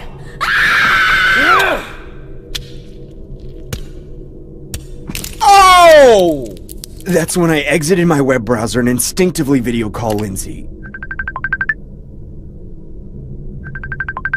It was about 3:15, the time I usually video called her. Oh, why now? Come on, answer the video call, damn it! I assumed she was still at work, or possibly out with the roommates, so I waited patiently for a return call at her convenience. I decided to stroll around He's too Instagram nice, for man. another At hour her or so till convenience? it was time to call it a night. I noticed Lindsay had posted a few pictures from the Halloween night out she had a couple days ago. It looked like a huge costume festival of some sort on the streets of Japan. That's when I spotted a shocking revelation in each of the photos presented. What? I saw a man wearing the same god mask as in the snuff film Look at I'd all them seen characters. earlier, nonchalantly masquerading in the background of the photos. He was in every photo looking towards the direction of where the picture was being taken. Or should I say, the direction of where my girlfriend and her roommate were. Wow. They didn't notice that? That's when I get a video call from Lindsay. Hurry. I unnervingly accept it and see what seemed to be Lindsay and her roommate Saki wearing white masks with the words Dog 1 and Dog 2 written on them. Hey, why the hell are you guys wearing that? I want to play a game. Guys, who the hell is that? They both stood there silent looking at the webcam, almost like my words didn't have any significant purpose to them. I then heard the man in the background saying, "Transfer $20,000 to Dog 2's PayPal account right now, or else they both die." What the hell is going on? Please, leave them alone or I'll call them! Sir, I have $19.12 in my checking account. Or else they both die. What the hell is going on? Please, leave them alone or I'll call the cops! So be it. Dog 2, take out Dog 1, now! Please don't make me do this. Do it! Dog 2, take out Dog 1 now or else you're both getting taken out! Oh my gosh! Do it, Dog 2! Take out Dog 1 right now, or else I'm taking you both out! No, please. That's when Lindsay raises a large kitchen blade in the air and stabs Saki in the neck. I can hear her gargling her own blood while struggling to gasp for what seemed to be her last remaining breaths on Earth. Dude, please stop this. I'm begging you. I'll do anything you want. Just please don't hurt my girlfriend. That's when the voice in the background revealed himself, only to unveil the same man wearing the god mask that I'd seen in the snuff film and Instagram photos earlier. He then grabbed Lindsay by the forehead and raised a huge machete in the air, saying, "Transfer the money or else this dog gets put down too." Dude, please, I'm transferring the money right now. That's when I grabbed my phone and immediately began to transfer $20,000. Dang, you got it like that? Here, look, I transferred $20,000. Now, please, can you let her go? I did everything you wanted. The man then approached the camera up close and began saying, "I'm just a guy trying to survive in this cold, cold world. I just do what I have to do to put food on my family's table, you know? Just know that Really? God has nothing to do with this." What the hell? I began to request for another video chat, but there was no answer.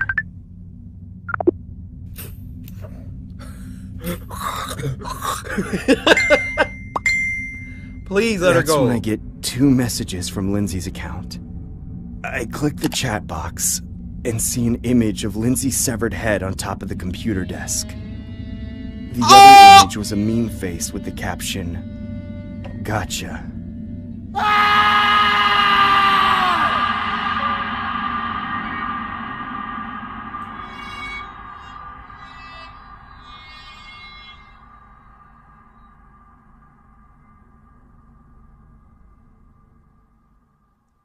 The next one is called The Boy Sitting on the Beach, and it was uploaded by Juan C Entertainment. Now this was sent to us by Mina Boothang, who said the thumbnail still remains unknown to this day. I don't know what that means, but let's press play. A few years ago, it was in January. Dang. It was so cold that our town was all frozen, and the streets were very quiet back then. I was living on the 2nd floor of the apartment building at that. Them streets loud now. What? I'm a top tier comedian. And the streets were very quiet back then. Streets loud now. Get y'all one more. I was living on the 2nd floor of the apartment building at that time, and I could see a small park and a bench in the direction of my balcony. Alright. One night, it was around 9 p.m. My cell battery had just died, so I went near the balcony to pick up my charger, and I saw a child sitting on a bench about 30 meters away. It was snowing heavily outside at the time, so I thought it was a little weird for a child to sit on a bench alone in the middle of the night. Right. Especially on this cold day. Yeah. However, I soon decided not to care about him, thinking that he's just waiting for his parents. Then I surfed the website weird. for a while, and it was about 12 a.m. I went back to the balcony to lock the window, and that kid, he was still sitting on the bench. Looking at the back of his head, I began to worry that something might be wrong with him. So after thinking about it for a long time, I posted a post on the website I often go. Guys, there's a child out there in this time. Should I call the police? Time out. Why aren't you just going out there and, hey, you alright? Just want to make sure everything's alright. You've been sitting on this bench and it's like 0 degrees outside. This second went to Twitter? I then looked back at the bench. Maybe I can talk to him for a second. Thinking like this, I opened the window and shouted at the child. Hey! Hey, kid! He seemed not to hear my voice. He was just sitting there, not even looking at me. I shouted to him a few more times, then gave up. Went back to the living room, checking the comments, and there was one comment caught in my eyes. Hey, listen, that is not a human. Whoa. Just shut the door and go to sleep. Do not talk to him. I got goosebumps. I slowly went out to the balcony again, and to my surprise, the child was gone. He talked to it. He Was invited he it a in. real ghost, or just gone somewhere? Thinking like this, I tried to shut the window that I had left open earlier, and looked down at the window inadvertently. And there was a child. He was standing in front of the first floor, still turning back. Holding my breath, I got so surprised that I quickly closed the window and locked it completely to the inner door. However, I ended up staying up all night that day. Eventually, nothing happened that day. Good. But I still think it's the weirdest experience of my life. What if I didn't see his comment at that moment? Wouldn't that ghost have come into my house through the window? Of course, that kid may be a real person, but I still can't forget the back of his head. Or Shorts Party. Hey, they make some really good ones. We watched that Deep Web one. This happened to me when I was working at McDonald's. My boss assigned a schedule amongst our staff. I was unfortunately scheduled for the night shift on Fridays. I didn't usually mind, as we didn't get a whole lot of business around this time of night. My boss was pretty laid back and didn't mind if I went on my phone during business hours, That's dope. so long as I got all my work done. Hey. I remember dozing off repeatedly due to the fact that I wasn't fully acclimated with the night shift hours. Psst. That's when I heard someone making a psst sound. The kind of sound you make when you try to draw someone's attention. I notice a customer trying to make an order outside, so I quickly greet them with my usual, "Hi, welcome to McDonald's. May I take your order?" I then heard a man say, "One Whopper, please. Yes, I would like one Whopper." Sir, welcome to McDonald's, home of the Big Mac. That's like working at Panda Express and somebody walk up and ask for a taco. "Whopper, please?" I couldn't tell if he was being a smartass or not, so I ended up saying, "This isn't Burger King, sir. We don't serve that here." Right. I heard him chuckling profusely after I said that. What's funny? Go to Burger King. I quickly checked the security camera, only to see a clown. The clown was standing in front of the drive-thru menu without a car. It's not Halloween. Why the hell is this guy dressed up like that? I really didn't want to serve this guy, so I decided to use our company policy as a plausible excuse for him to exit the premises. "Hi, sir. Unfortunately, you need to be in a vehicle in order to purchase something here." "If you don't have a Whopper, I'll take a Baconator instead." Oh, you think you at Wendy's, I now huh? could tell this guy was some random psycho harassing me. I instinctively yell, "Get the hell out of here before I call the cops!" I cautiously stick my...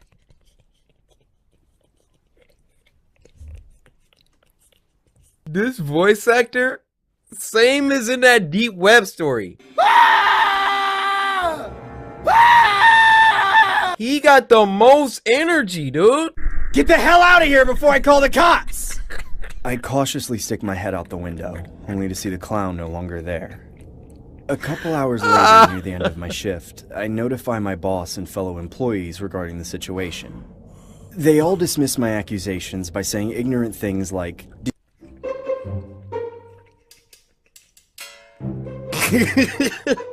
When your little sibling comes into your room. "Get the hell out of here before I call the cops!"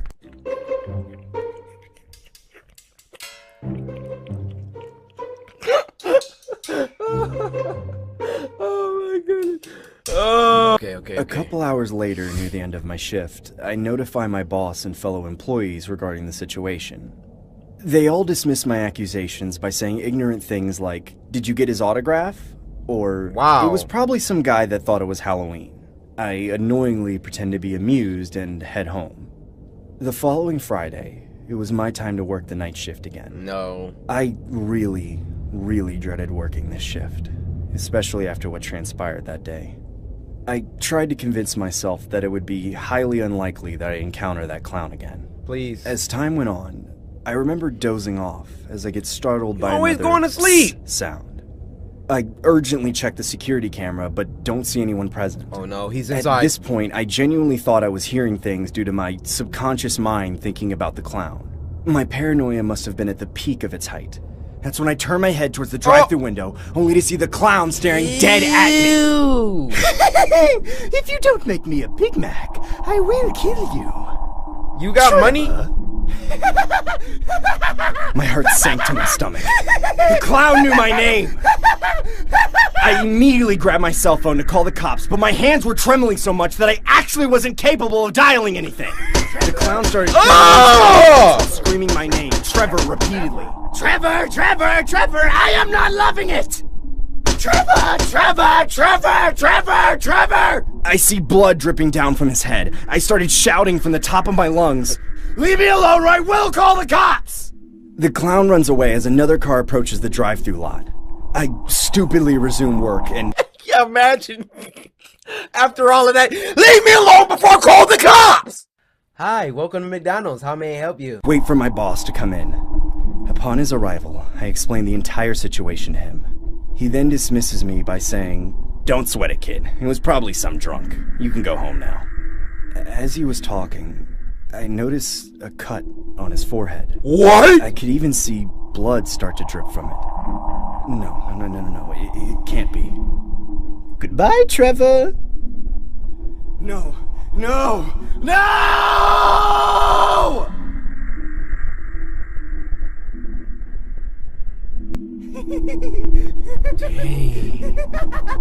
Hey! I don't want to hear this.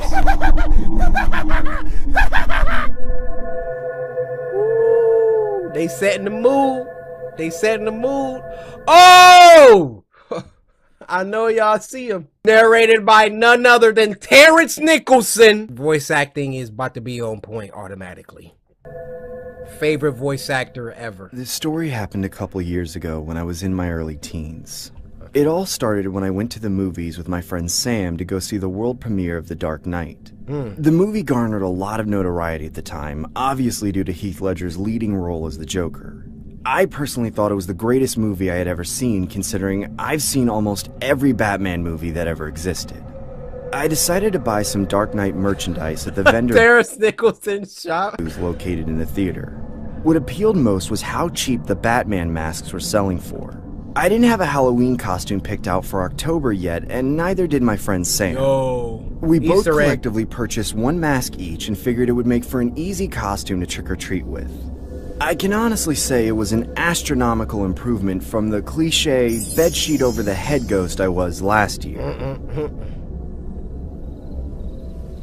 Fast forward to October 31st. Me and Sam both wore our Batman masks and began going door to door, looking for an opportunity to fill our candy sacks faster than any other trick-or-treater on the block. Trick-or-treat! Well, happy Halloween, Batman. I mean, Batman. That's it? Lame. What you say? Boy, I'll snatch that bag out your freaking hands. Get off my porch. That's it? Lame. Get the hell off my property, you ungrateful twerps! The majority of the houses were Yeah. pretty generous, with the exception of a few bad apples, to say the least. On this particular night, there wasn't many houses that had their lights on, which generally meant that they didn't really celebrate Halloween, or in other words, they weren't giving out candy. Facts. Me and Sam were understandably upset considering we'd been walking for at least an hour. I continued trick-or-treating while Sam began to head home through the pit located in the middle of the neighborhood. Why didn't I just stay home and watch SpongeBob? The SpongeBob never gonna be the same. pit was just a fancy nickname for the forest reserve, which was generally used for nature walks during the day.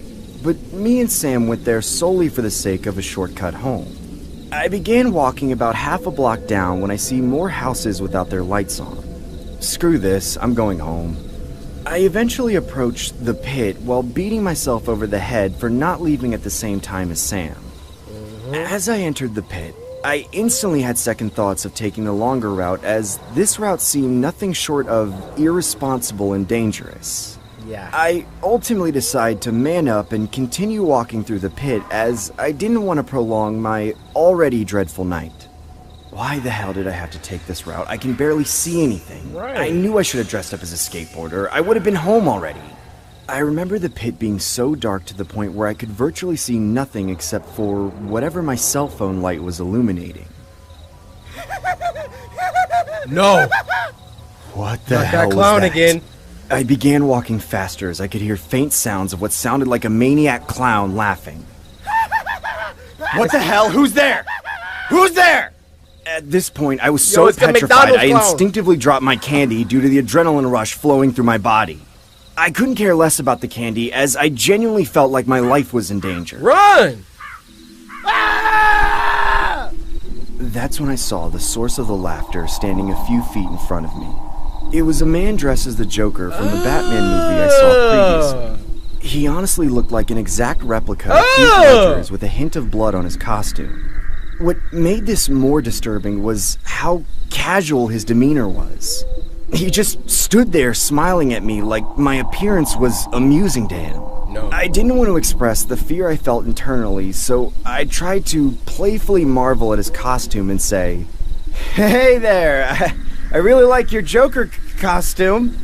No matter how hard I tried to keep a composed poker face, my body language and mannerisms couldn't help but show the fear that bled inside of me. Bro. He then took a couple steps closer to me as I began to cautiously take a few steps backwards. Hey man, what the hell do you want from me? Why so serious? Happy Halloween. The man surprisingly walks past me while I watch him in complete shock. What the hell was that? Was that some real-life Joker?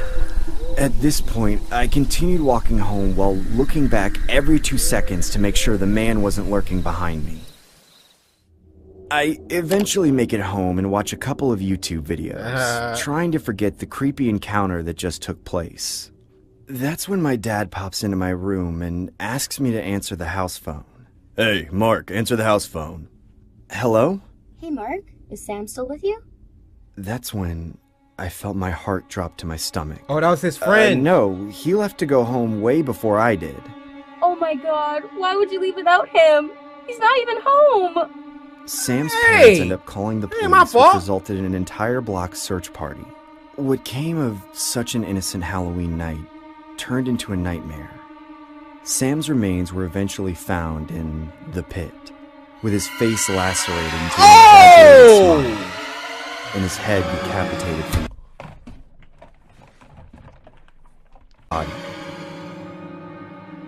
I haven't trick-or-treated since, and I still live with the regret of not leaving at the same time as my friend.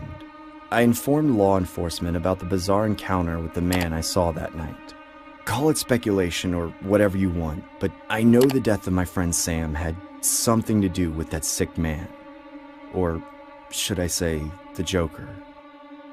My god, why? Why did you take my son from me? This is horrible. Why, God? God, why?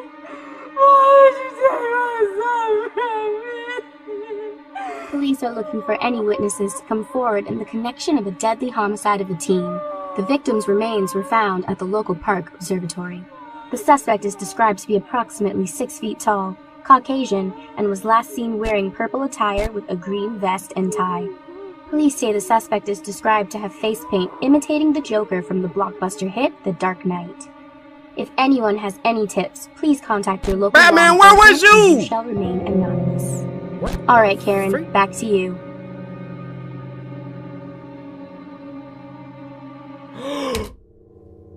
Oh, wait. She was from that other thing we watched. Oh, I love how all his animations are connected. She was from the other one.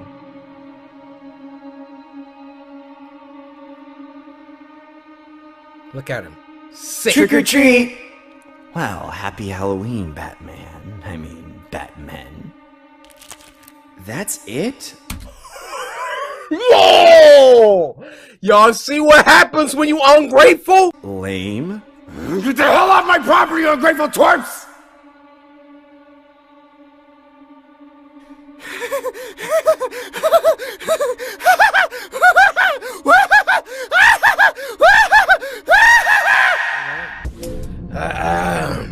Or a Shores party. Y'all know what time it is. Who narrating? My boy, Terrence Nicholson! And Ariane. I hate Christmas. I hate it with the most malice intentions ever. Why? As a matter of fact, the thought of Christmas makes my skin crawl. Bruh, why? I wasn't like this before. It's the best holiday. I used to cherish the holiday tradition, but all of that's changed now. It all started a couple years back when I was 26 years old.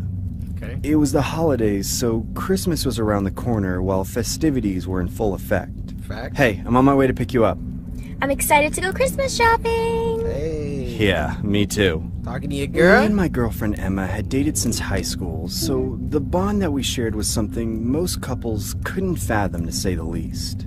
Really? I decided to propose to Emma on Christmas. Figured I couldn't go wrong on such a monumental occasion.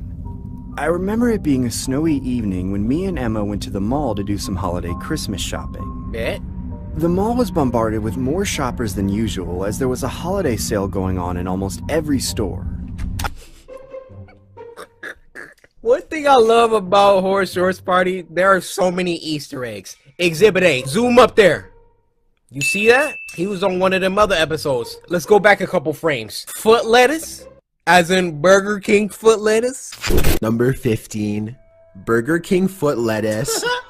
The last thing you'd want in your Burger King burger is someone's foot fungus, but as it turns out, that might be what you get. Man, I love the Easter eggs. More shoppers than usual as there was a holiday sale going on in almost every store. I remember being in need of a festive outfit for my parents' upcoming Christmas party as my wardrobe lacked the attire.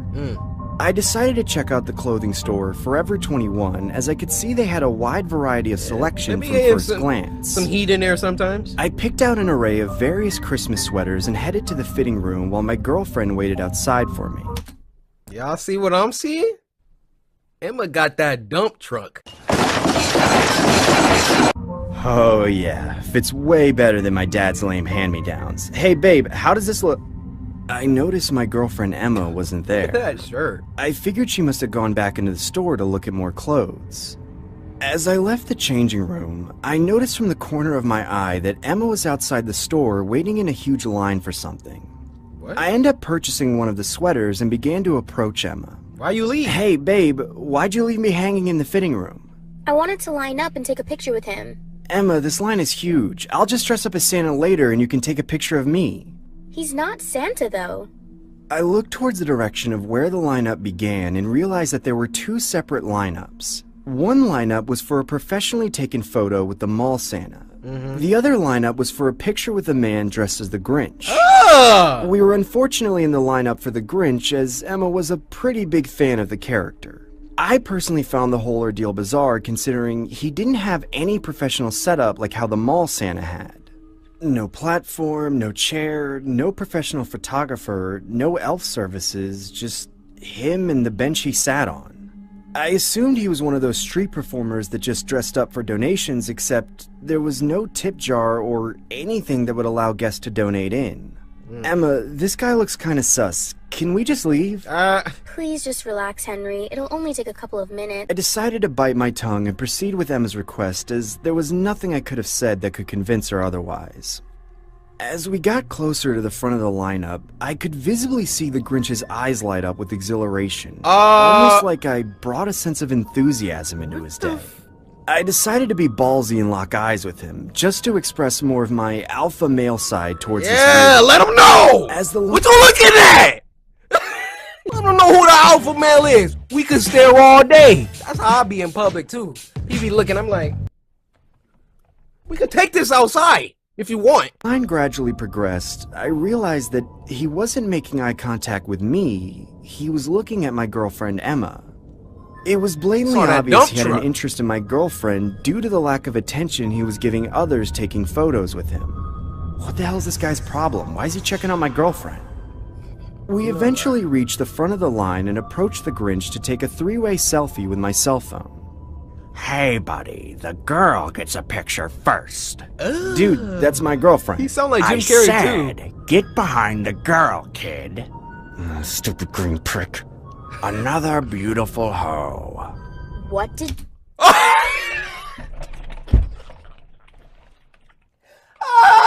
Woke up and chose anarchy. Did you just call me? I mean, ho, ho, ho. Merry Christmas. What's your name, little girl? My name is Emma. Ooh, what a beautiful name to match such a beautiful face. Why don't you come here and sit on Daddy's lap? Whoa! Dude, what the hell is your problem? Back off, loser. She wants a picture with me, not you. He's my boyfriend. Don't talk to him like that. Sit on my lap and be a good girl, Emma, or else Santa won't give you any presents this year. There we go, Emma! Putting you on my naughty list, you little brat! That's when we decided to head home. Yo! I remember dropping off my girlfriend at her place and then heading home to assist my parents in prepping for the Christmas party the following night. My parents were really old school and put a lot of effort into decorating their household, especially during festive holidays like this. Bruh, that whole ordeal. Later that night, I remember making myself a glass of hot chocolate spiked with a little bit of my dad's whiskey. I sat by the fireplace and enjoyed the fire-crackling ambience while casually sipping on my drink. Figured I couldn't go wrong with that on a warm Christmas Eve. Where's your family at?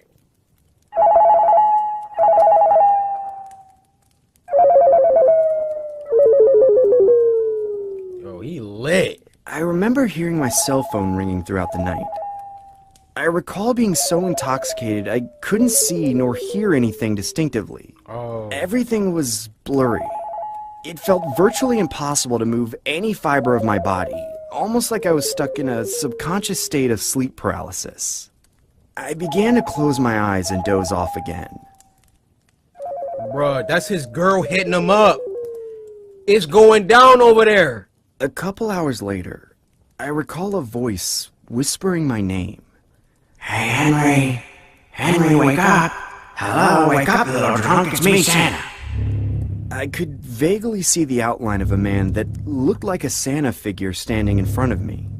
Bear in mind, I was still in a groggy and incoherent state of mind, so making out the gentleman's minuscule facial features was almost an impossible endeavor to comprehend.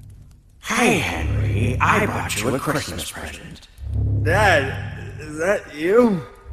Henry, it's your dad, Green! I want you to open up this Christmas gift first when you wake up. Do you understand me? Yeah, Dad, sir. I'm going to leave it right here in the middle of the Christmas tree, okay? That's his girl. Okay. Anyways, Merry Christmas, Henry. Merry Christmas, Dad. Shh, time to go to sleep again, Henry. Bruh. He done wrapped up his girl's dump truck. A couple hours later, I get awoken by the light from the living room window illuminating on my face. I realized I'd blacked out due to the spiked concoction I'd whipped up the previous night. I checked my cell phone and realized that I had about 10 missed calls and over 100 missed texts from Emma. I opened the text messages, only to see the text reading, Hey, is that you? Are you inside my place? This isn't funny, Henry. and so on and so forth. What I found more disturbing was the last batch of messages, which read, I knew you were going to propose all along. Merry Christmas, Henry. It just kept repeating, over and over again.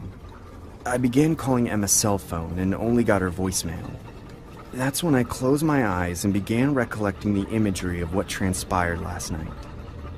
I could vaguely recall someone dressed as Santa and leaving a present underneath the Christmas tree. That's when I noticed a box that looked out of place from the rest of the presents. I took the box and opened it, only to discover a severed hand.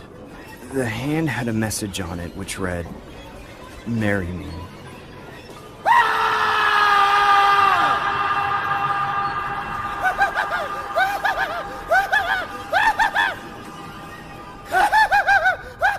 No, Terrence, why you laughing right now? That freaking Grinch. When all of that joke was popping off at the mall, yo, soon as my man started talking crazy, I've committed the unforgivable. I'm someone who goes on the deep and dark web constantly. It's not what people Back up from your mic.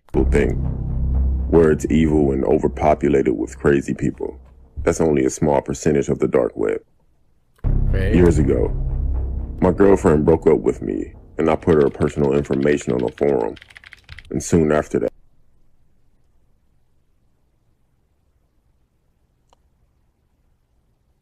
This man is a psychopath. His girlfriend broke up with him, so he put her information on the deep web?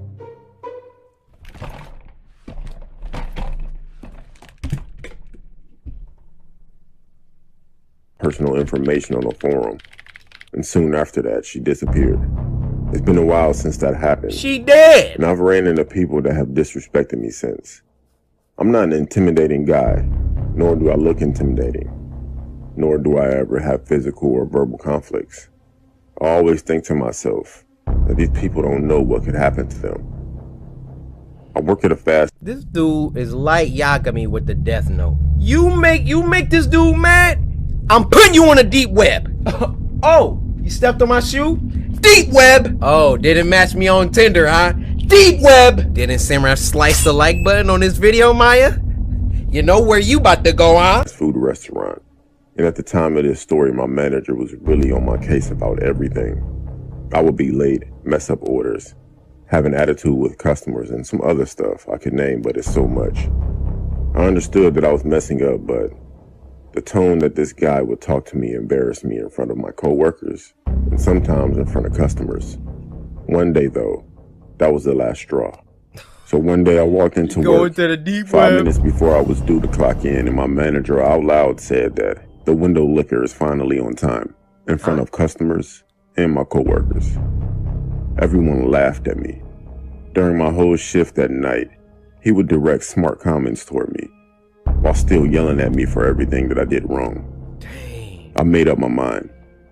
I was going to find that forum and give his information. On my walk home, I was going back and forth with myself about whether to do it or not. By the time I made it home, I made up my mind. I didn't shower nor did I change clothes. I went straight to my laptop and I searched. I possibly clicked maybe 100 links because on the dark web there are links that will take you down any rabbit hole. A link named Pork Chop piqued my interest. When I clicked it, I was directed About to make him an into about pork page. chops. It only said 6 words. We find it, we chop it. And another link that said, here's an example of what we do. I clicked it, of course. As soon as I clicked on it, the picture went to the point of view from an old school camera, with the date and time in the corner of the screen. The person behind the camera approached the man and followed him. A few minutes go by, and the man noticed what was happening. He turned around and approached the camera while yelling and screaming at the person for following him. Then all of a sudden, you see 5 huge guys dressed in black wearing a pig mask run from behind the man and drag him into the dark. The person holding the camera turns the camera to his or her face and leaves it there for about 5 to 10 minutes. That person also wore a pig mask, but all you could hear was the man screaming and sounds that I don't want to describe in the background. The camera was then turned back around and the sight that I saw was disturbing.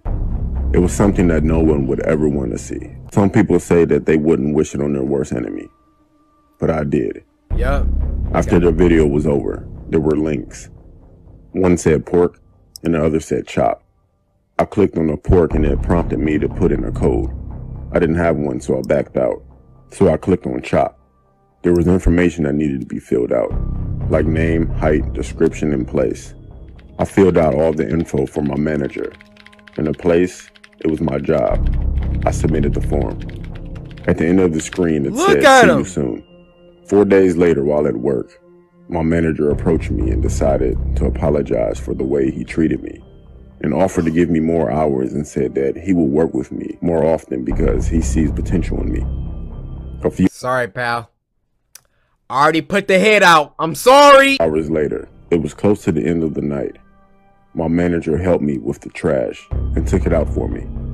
As I were putting chairs on top of the table getting ready to mop, I looked outside and saw my manager looking over at something, but he looked worried. I moved to get a better look and I saw what he was looking at. He was surrounded by 6 people in a pig mask with weapons in their hands. I ran outside as they swarmed him, except for one person. He had a camera. I forgot all about these guys, and then I put his information on the website. I ran outside as they approached him. He looked at me for help, but I ran back inside and called the police. It took them 10 minutes to get there. When I looked back outside, what I saw was the most disgusting thing I've ever seen. I wish I could get the image out of my head. Between the time of me initially seeing them, calling the cops, and running back outside, these guys were gone. But my manager was still there. I went to his funeral the next week. The next day I received an anonymous email that had the whole video. They were watching him this whole time he was on shift. I don't know how they got my email. I never provided any of my information. Till this day, I still feel sick because my manager was starting to be nice to me that day. I can't go back on the dark web.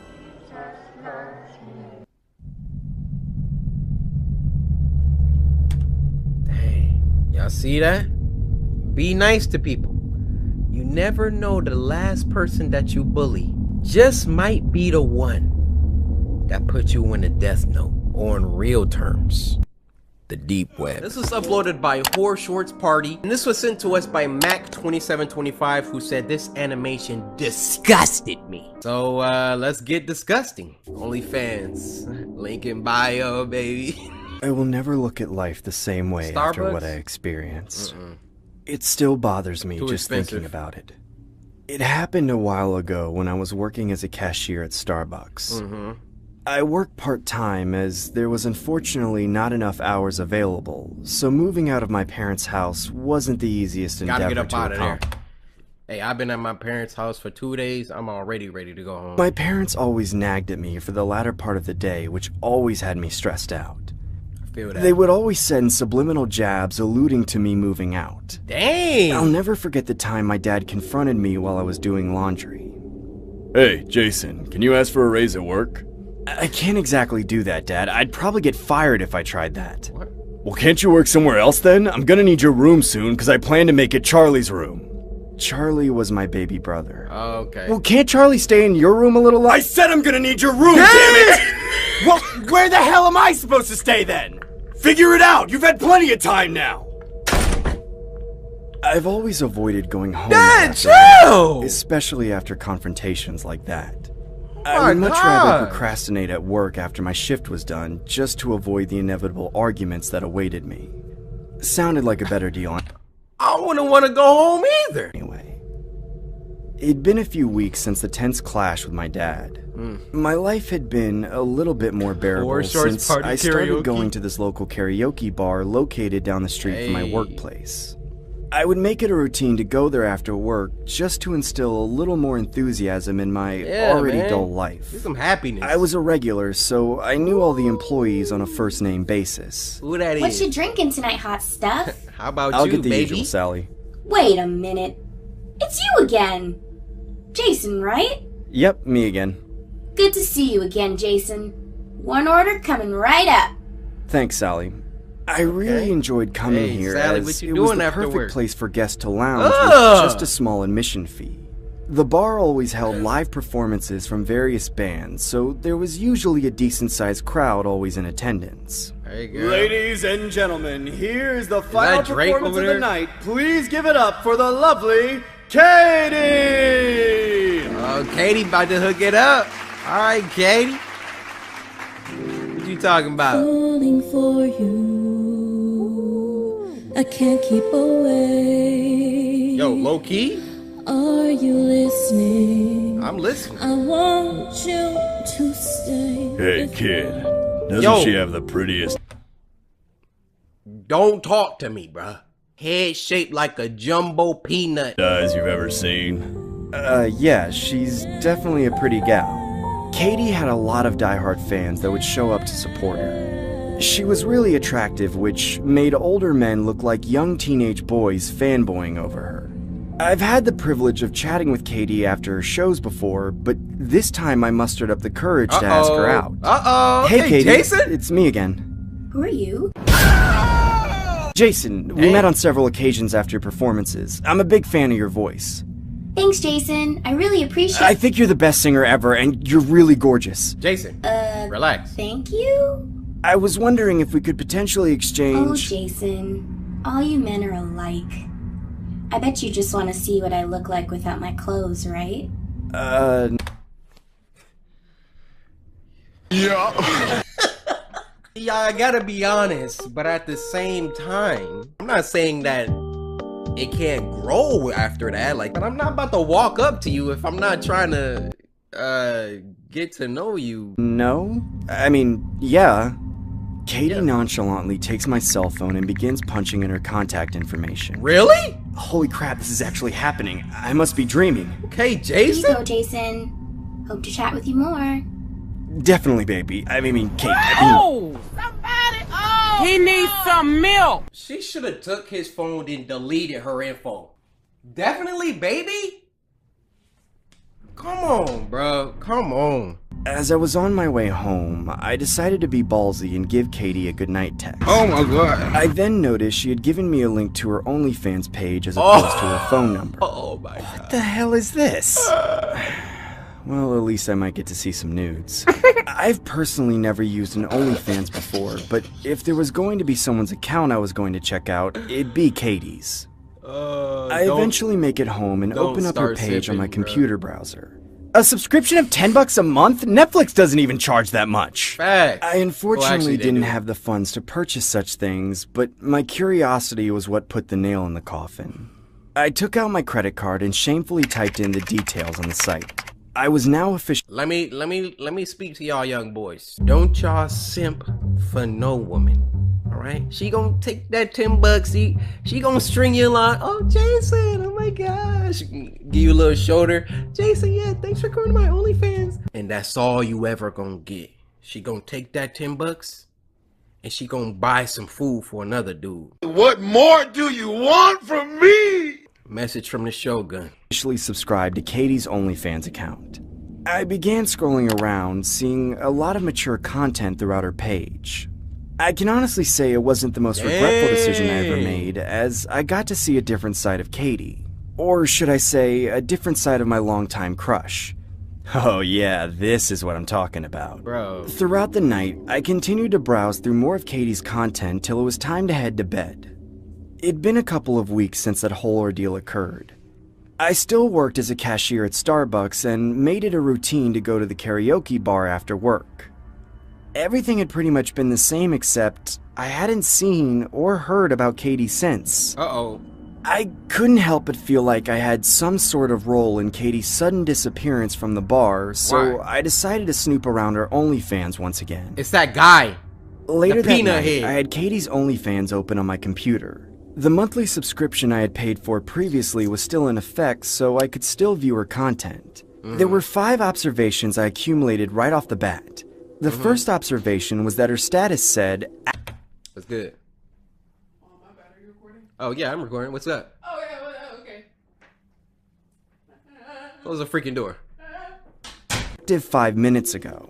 I assumed she had lost interest in the singing gig and was pursuing the OnlyFans endeavor she started solely. making a lot of money from the that. The second Trust. observation was that she began to wear sunglasses in all her recent photos. Interesting. The third observation was that her photos were being taken in an old wooden cellar, not the aesthetic bedroom that she once previously What the freak? The fourth observation was that all her pre-existing content was deleted. Why the hell would she get rid of it? It was some blood on the The floor. only thing left on Katie's page was 3 photos of her posing with sunglasses. The last observation was the one that struck me the most. What? I could tell her recent The pictures shadow? were being taken by someone due to the shadow presented in the photos. Call me Sherlock Holmes if you will, but I had my suspicions that something just wasn't right. She did. I decided to direct message Katie saying, "Hey, it's me, Jason, from the karaoke bar. I'm not sure if you remember me, but I wanted to know, why don't you perform there anymore?" About 10 minutes go by and I get no reply. She probably gets 1,000 messages. I bet she'll reply to this, though.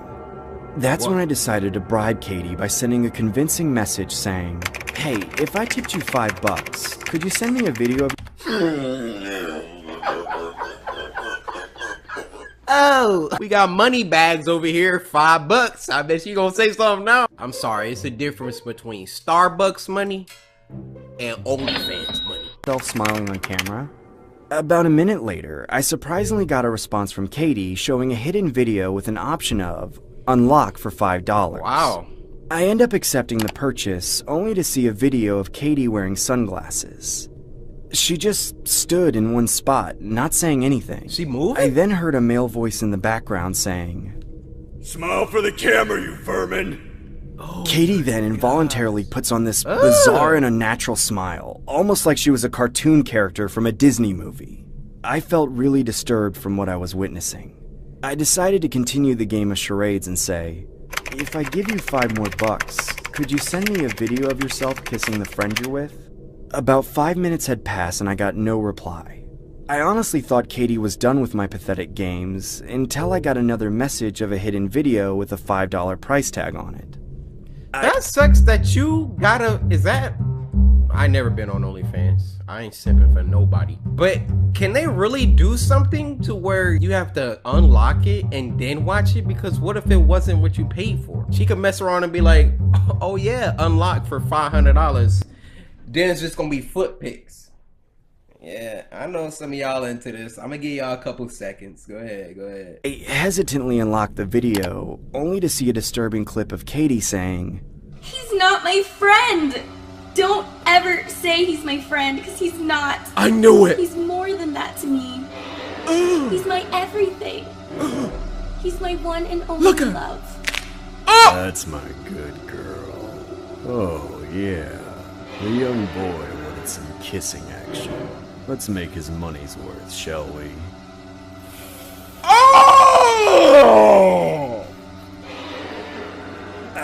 sick to my stomach. I then realized that the gentleman's appearance stood out to me like I recognized him from somewhere. I couldn't exactly pinpoint where I knew him from. He definitely looked familiar to me. The man then said, I bet you love to see Katie's beautiful eyes, wouldn't you? Wouldn't you? Bro, he gouts him out. I'm gonna make this your best $5 ever spent. He gouts him out. That's when the man removed the sunglasses from Katie's face, revealing her eye sockets with both eyeballs missing. That's when I exited my web browser and immediately turned off my computer. What the hell was that? That was wrong on so many levels. I decided to head to bed and call it a night, hoping to sleep off the nightmare I just witnessed firsthand. It's been a couple months since the incident had occurred. I haven't seen Katie's OnlyFans account since, as I assume she deleted it. Or should I say, that man in the video did. I haven't told anyone about this, and quite frankly, I don't know what to do. I still go to the karaoke bar with an optimistic attitude that one day I'll see Katie again. No. You never gonna see her again. Falling for you, I can't keep away. Are you listening? I want you to stay before you go. I want you to know that I'm down.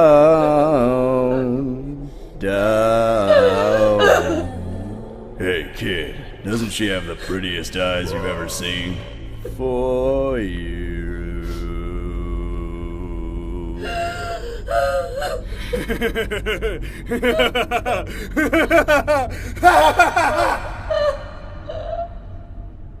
That's my boy right there. Y'all know Terrence Nicholson. Y'all already know him. Show it to me. Oh, shoot. Upgrades? Hold on. It's like a robot, bro. Prequel. Y'all remember that one? Y'all remember these? Yo. Terrence Nicholson! And Ariane. Or Ariane.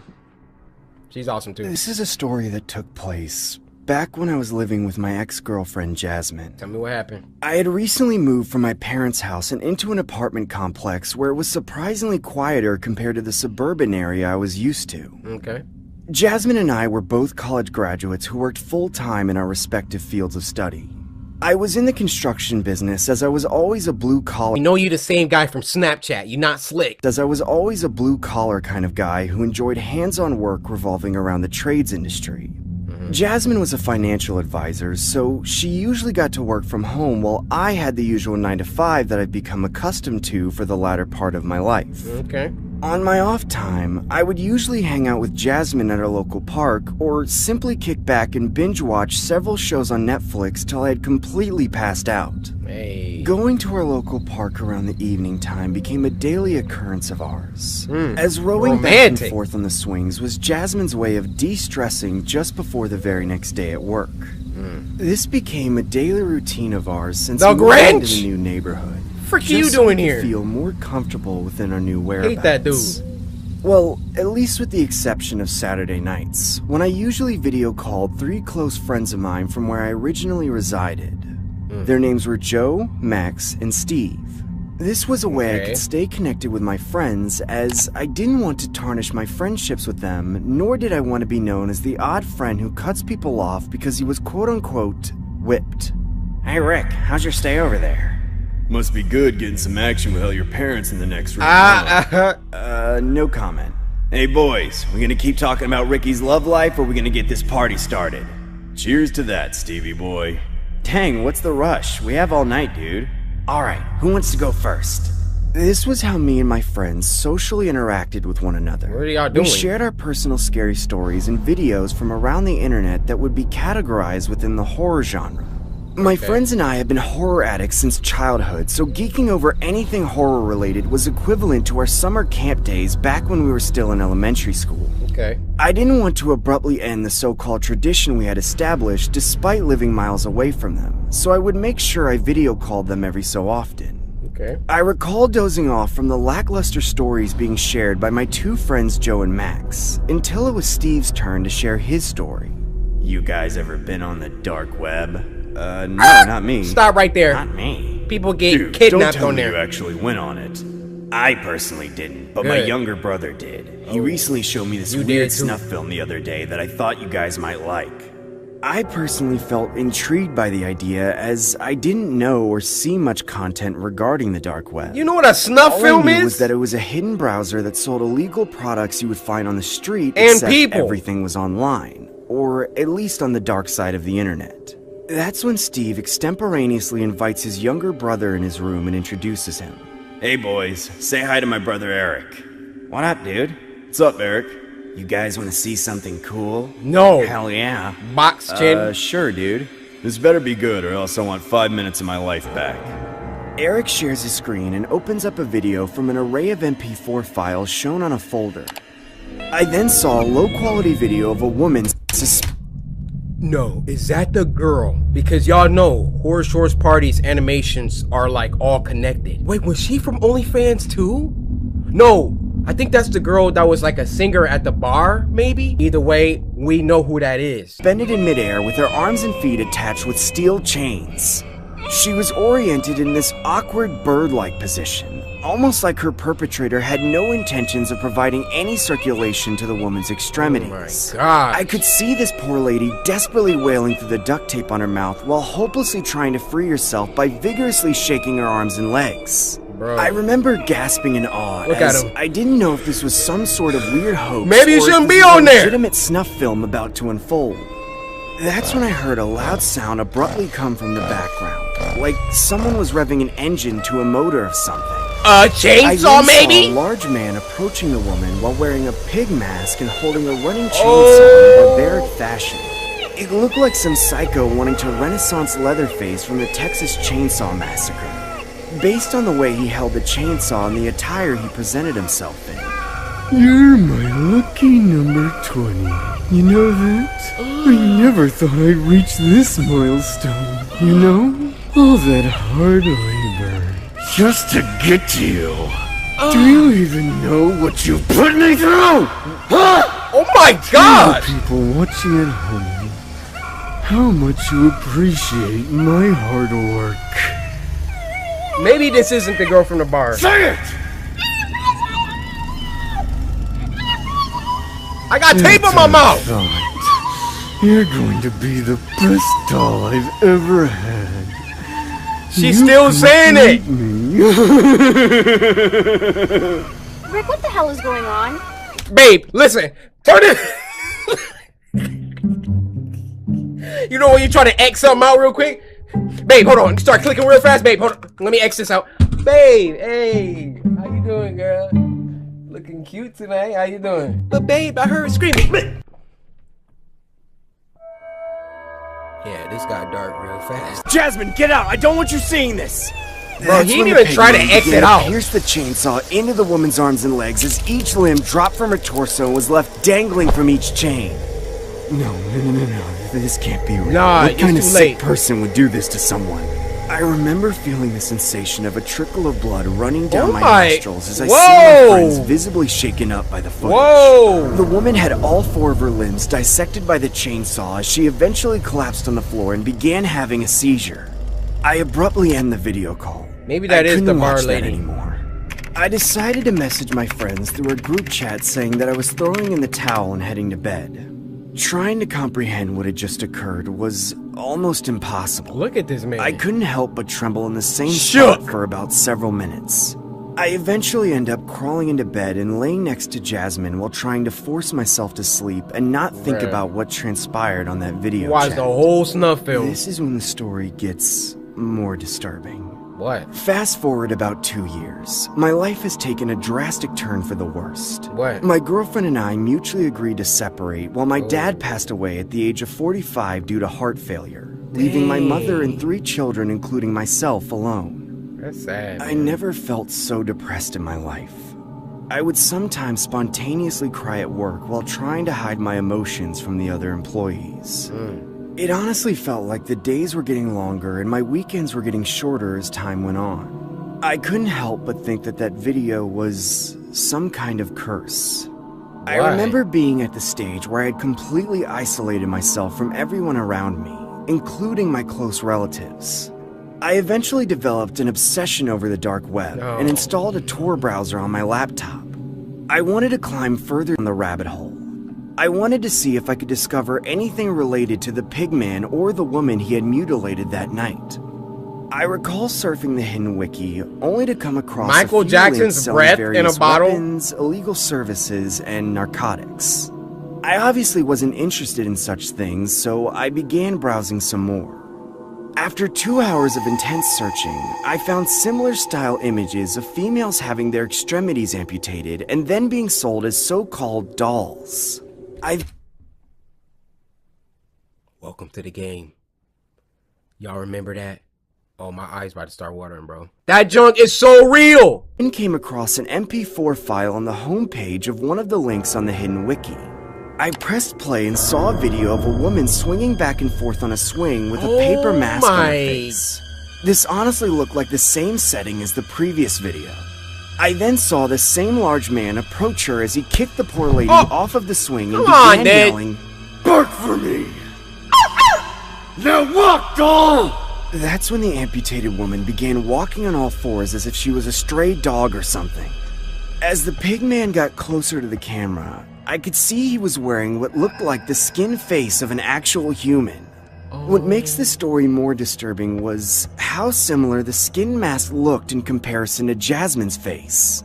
From the identical faces to the skin complexion to the swing, all the pieces were starting to add up as I genuinely believe this woman could potentially be my ex-girlfriend Jasmine. No way. I then Googled Jasmine's name, only to find her in a missing persons report. Several months later, my speculation would finally come to a halting stop as Jasmine's body was found in a black garbage bag, located in a dumpster outside a meat market. At the time that this occurred, Jasmine was found unresponsive and in critical condition. She was eventually taken to the hospital and miraculously survived her injuries. About a year or two after her recovery, she was given a formal unpublished interview, but it was reported that she had suffered from severe Stockholm Syndrome. This is what it looked like. Today is currently Wednesday the 21st. Why they have her on camera like that? You mean to tell me after a year and a half of surgeries, that's what she still looks like? The time is approximately 3 p.m. in the afternoon. We are here with Jasmine, who will briefly answer questions based on her current health and share her story.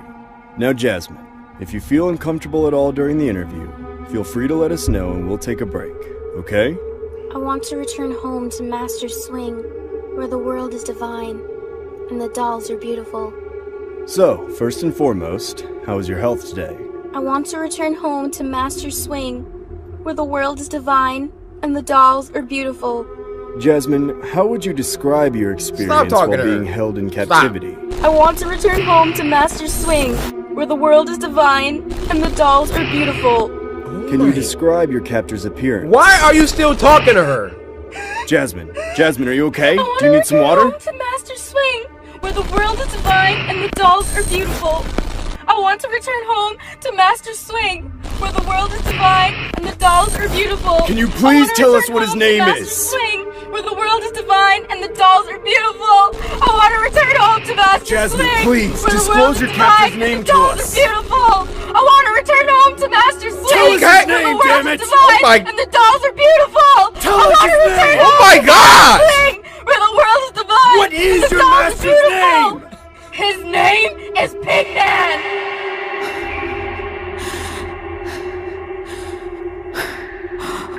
Yo, that junk got crazy. Oh, shout out to Ariane, first of all. She killed that. You know my dude Terrence came through. What is his name? What is your master's name?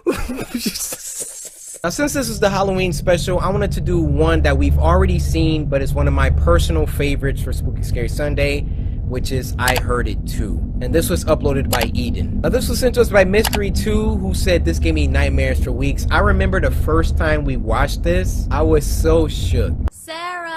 A girl heard her mom yell her name from downstairs. So she got up and started to head down.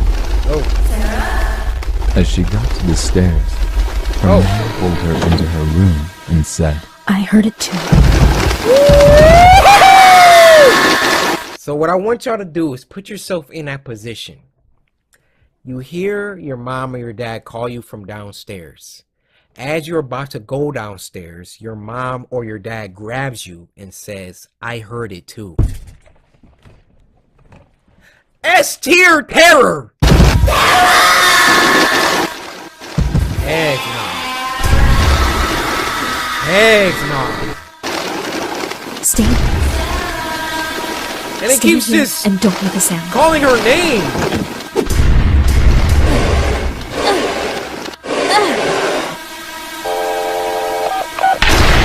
Oh, you're done. Why is it? Oh. Why does it keep calling her?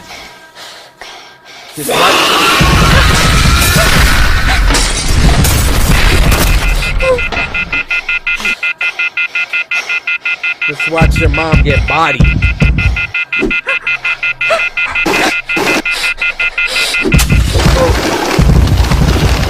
What's up with the glitching? Don't make no noise. Oh my goodness. Why would you leave that early?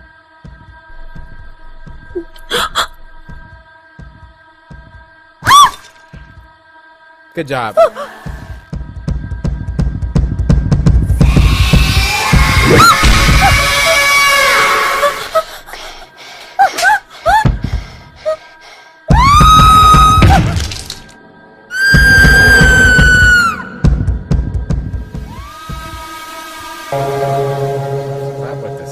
Man, this one just gives me a queasy feeling, man. Just makes me feel uneasy. And the last one for this week is called A True Paranormal Activity Horror Story. It was uploaded by Horror Shorts Party, one of my favorite animators. This was sent to us by Hey John's Apples, I think that's how you say, and it said we watched it at night and it was disturbing. So let's jump straight in, shall we? So Australian, bruh, like I think I was born in Australia and I just didn't even know.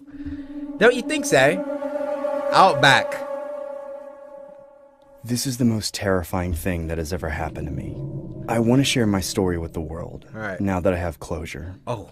It all started... It is my favorite voice actor. Terrence Nicholson. Yo, this dude is fire, man. If you know, you know. That's all I gotta say. I immediately grabbed my cell phone to call the cops, but my hands were trembling so much that I actually wasn't capable of dialing anything. Trevor, I am not loving it! A couple years ago when I was living with my girlfriend, who we'll call Sarah for the sake of the story. I remember we were both in the living room watching a movie. We usually did movie nights on Fridays, and it was my turn to select which movie we get to watch. I was personally a horror fanatic, so I chose a horror film. Good pick. It was pretty late in the night when this occurred, so it really made the movie that much more intense. Sarah wasn't really into the horror genre, so you can imagine the kind of reaction she had throughout the movie. Midway into the movie, Sarah asked if I could walk her to the bedroom. I reply by saying, sure, after the movie's done. You know I don't like horror. Please just walk me to the bedroom. I'm scared, Trevor. We can leave when the movie's done. I sat through your whole movie last week, so it's only fair that you finish mine. Please don't do this to me. I'm really scared, Trevor. Quit being a... Hey, you don't want to focus on the movie? There's other stuff for you to focus on, baby. Don't do this to me. I'm really scared, Trevor. Quit being a chicken. I'm not leaving the couch till this movie's done. Hey, he kinda... I hate you! Dang! Sarah angrily gets up and heads to the bedroom on her own while I... When your mom tell you you can't get that new Cory merch? I hate you! When McDonald's shake machine broke? I hate you! Sarah angrily gets up and heads to the bedroom on her own while I continue watching the movie and mentally prepare myself for the argument that awaited me. About 10 minutes later, my throat begins to itch, so I decide to get a bottle of water in the kitchen. As I stood up from the couch, I get startled as I see Sarah standing in the darkness of the hallway. Sarah, you scared me. I thought you were in bed sleeping. Sarah just stands there with her eyes wide open, gazing into my eyes with her emotionless expression, almost like she was looking into the depths of my soul. I assume she was still upset about earlier, so I said, I'll be waiting in bed, as I casually walk past her. As I open the bedroom door, I see Sarah laying in bed asleep. Whoa! My mind raced with mixed emotions of confusion and absolute horror. I could have sworn I just saw her. I decide to peek outside the hallway, only to see nothing. This can't be real. I could have sworn I just saw her. You did. I must be hallucinating. You did. I just need to stop watching scary movies this late at night. I disregard what had just occurred and crawled into bed with Sarah. Make sure that's the real one.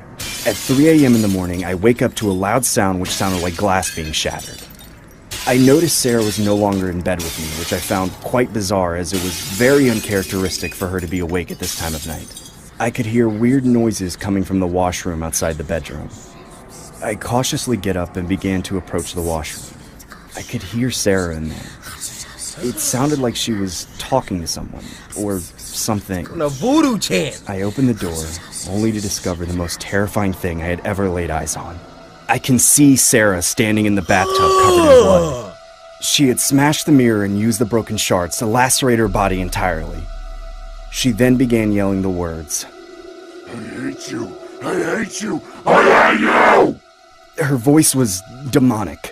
I was thoroughly convinced that this was not my girlfriend and that she had been possessed by some sort of evil entity. Yeah. I stood there quivering, not being able to move a muscle out of shell shock. Sarah then pulls the shower curtain, unveiling a message on the wall which spelled, I hate you. I get it. Written in blood. I heard you. My legs go completely numb as I collapse to the floor. Sarah then picks up a... How many of y'all, when you get scared, literally fold yourself like an omelet? Sarah? Sarah, oh my gosh, what's happening? Sarah then picks up a large piece of the broken mirror and yells one last time in her demonic voice, I hate you! She then pierces the shard across my chest repeatedly, stabbing and stabbing and stabbing. Oh my gosh! I remember seeing a bright white light as my life flashed before me. That's when I open my eyes and wake up to a movie playing in the living room. This isn't the horror movie I played earlier. It must have been a movie Sarah put on. I checked the time and it was exactly 3 a.m. I looked to my right only to see Sarah staring dead at me with a grimacing look. What's wrong, Sarah? This is the third time you fell asleep to the movie that I picked on movie night. I hate you. Don't say that. Don't say that. Don't say it.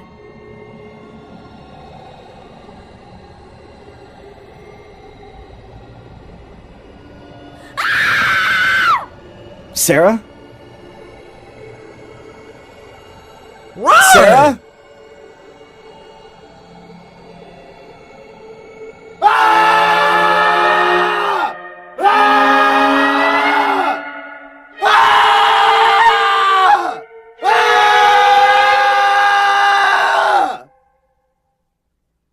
Do y'all see why this man is my favorite voice actor? That I really enjoyed that animation. That was good. And so was this entire week. I'm gonna clap that up for y'all. If I could give y'all 2 10s this week, I would. And so I'm gonna need you to do it again. 2 10 weeks in a row.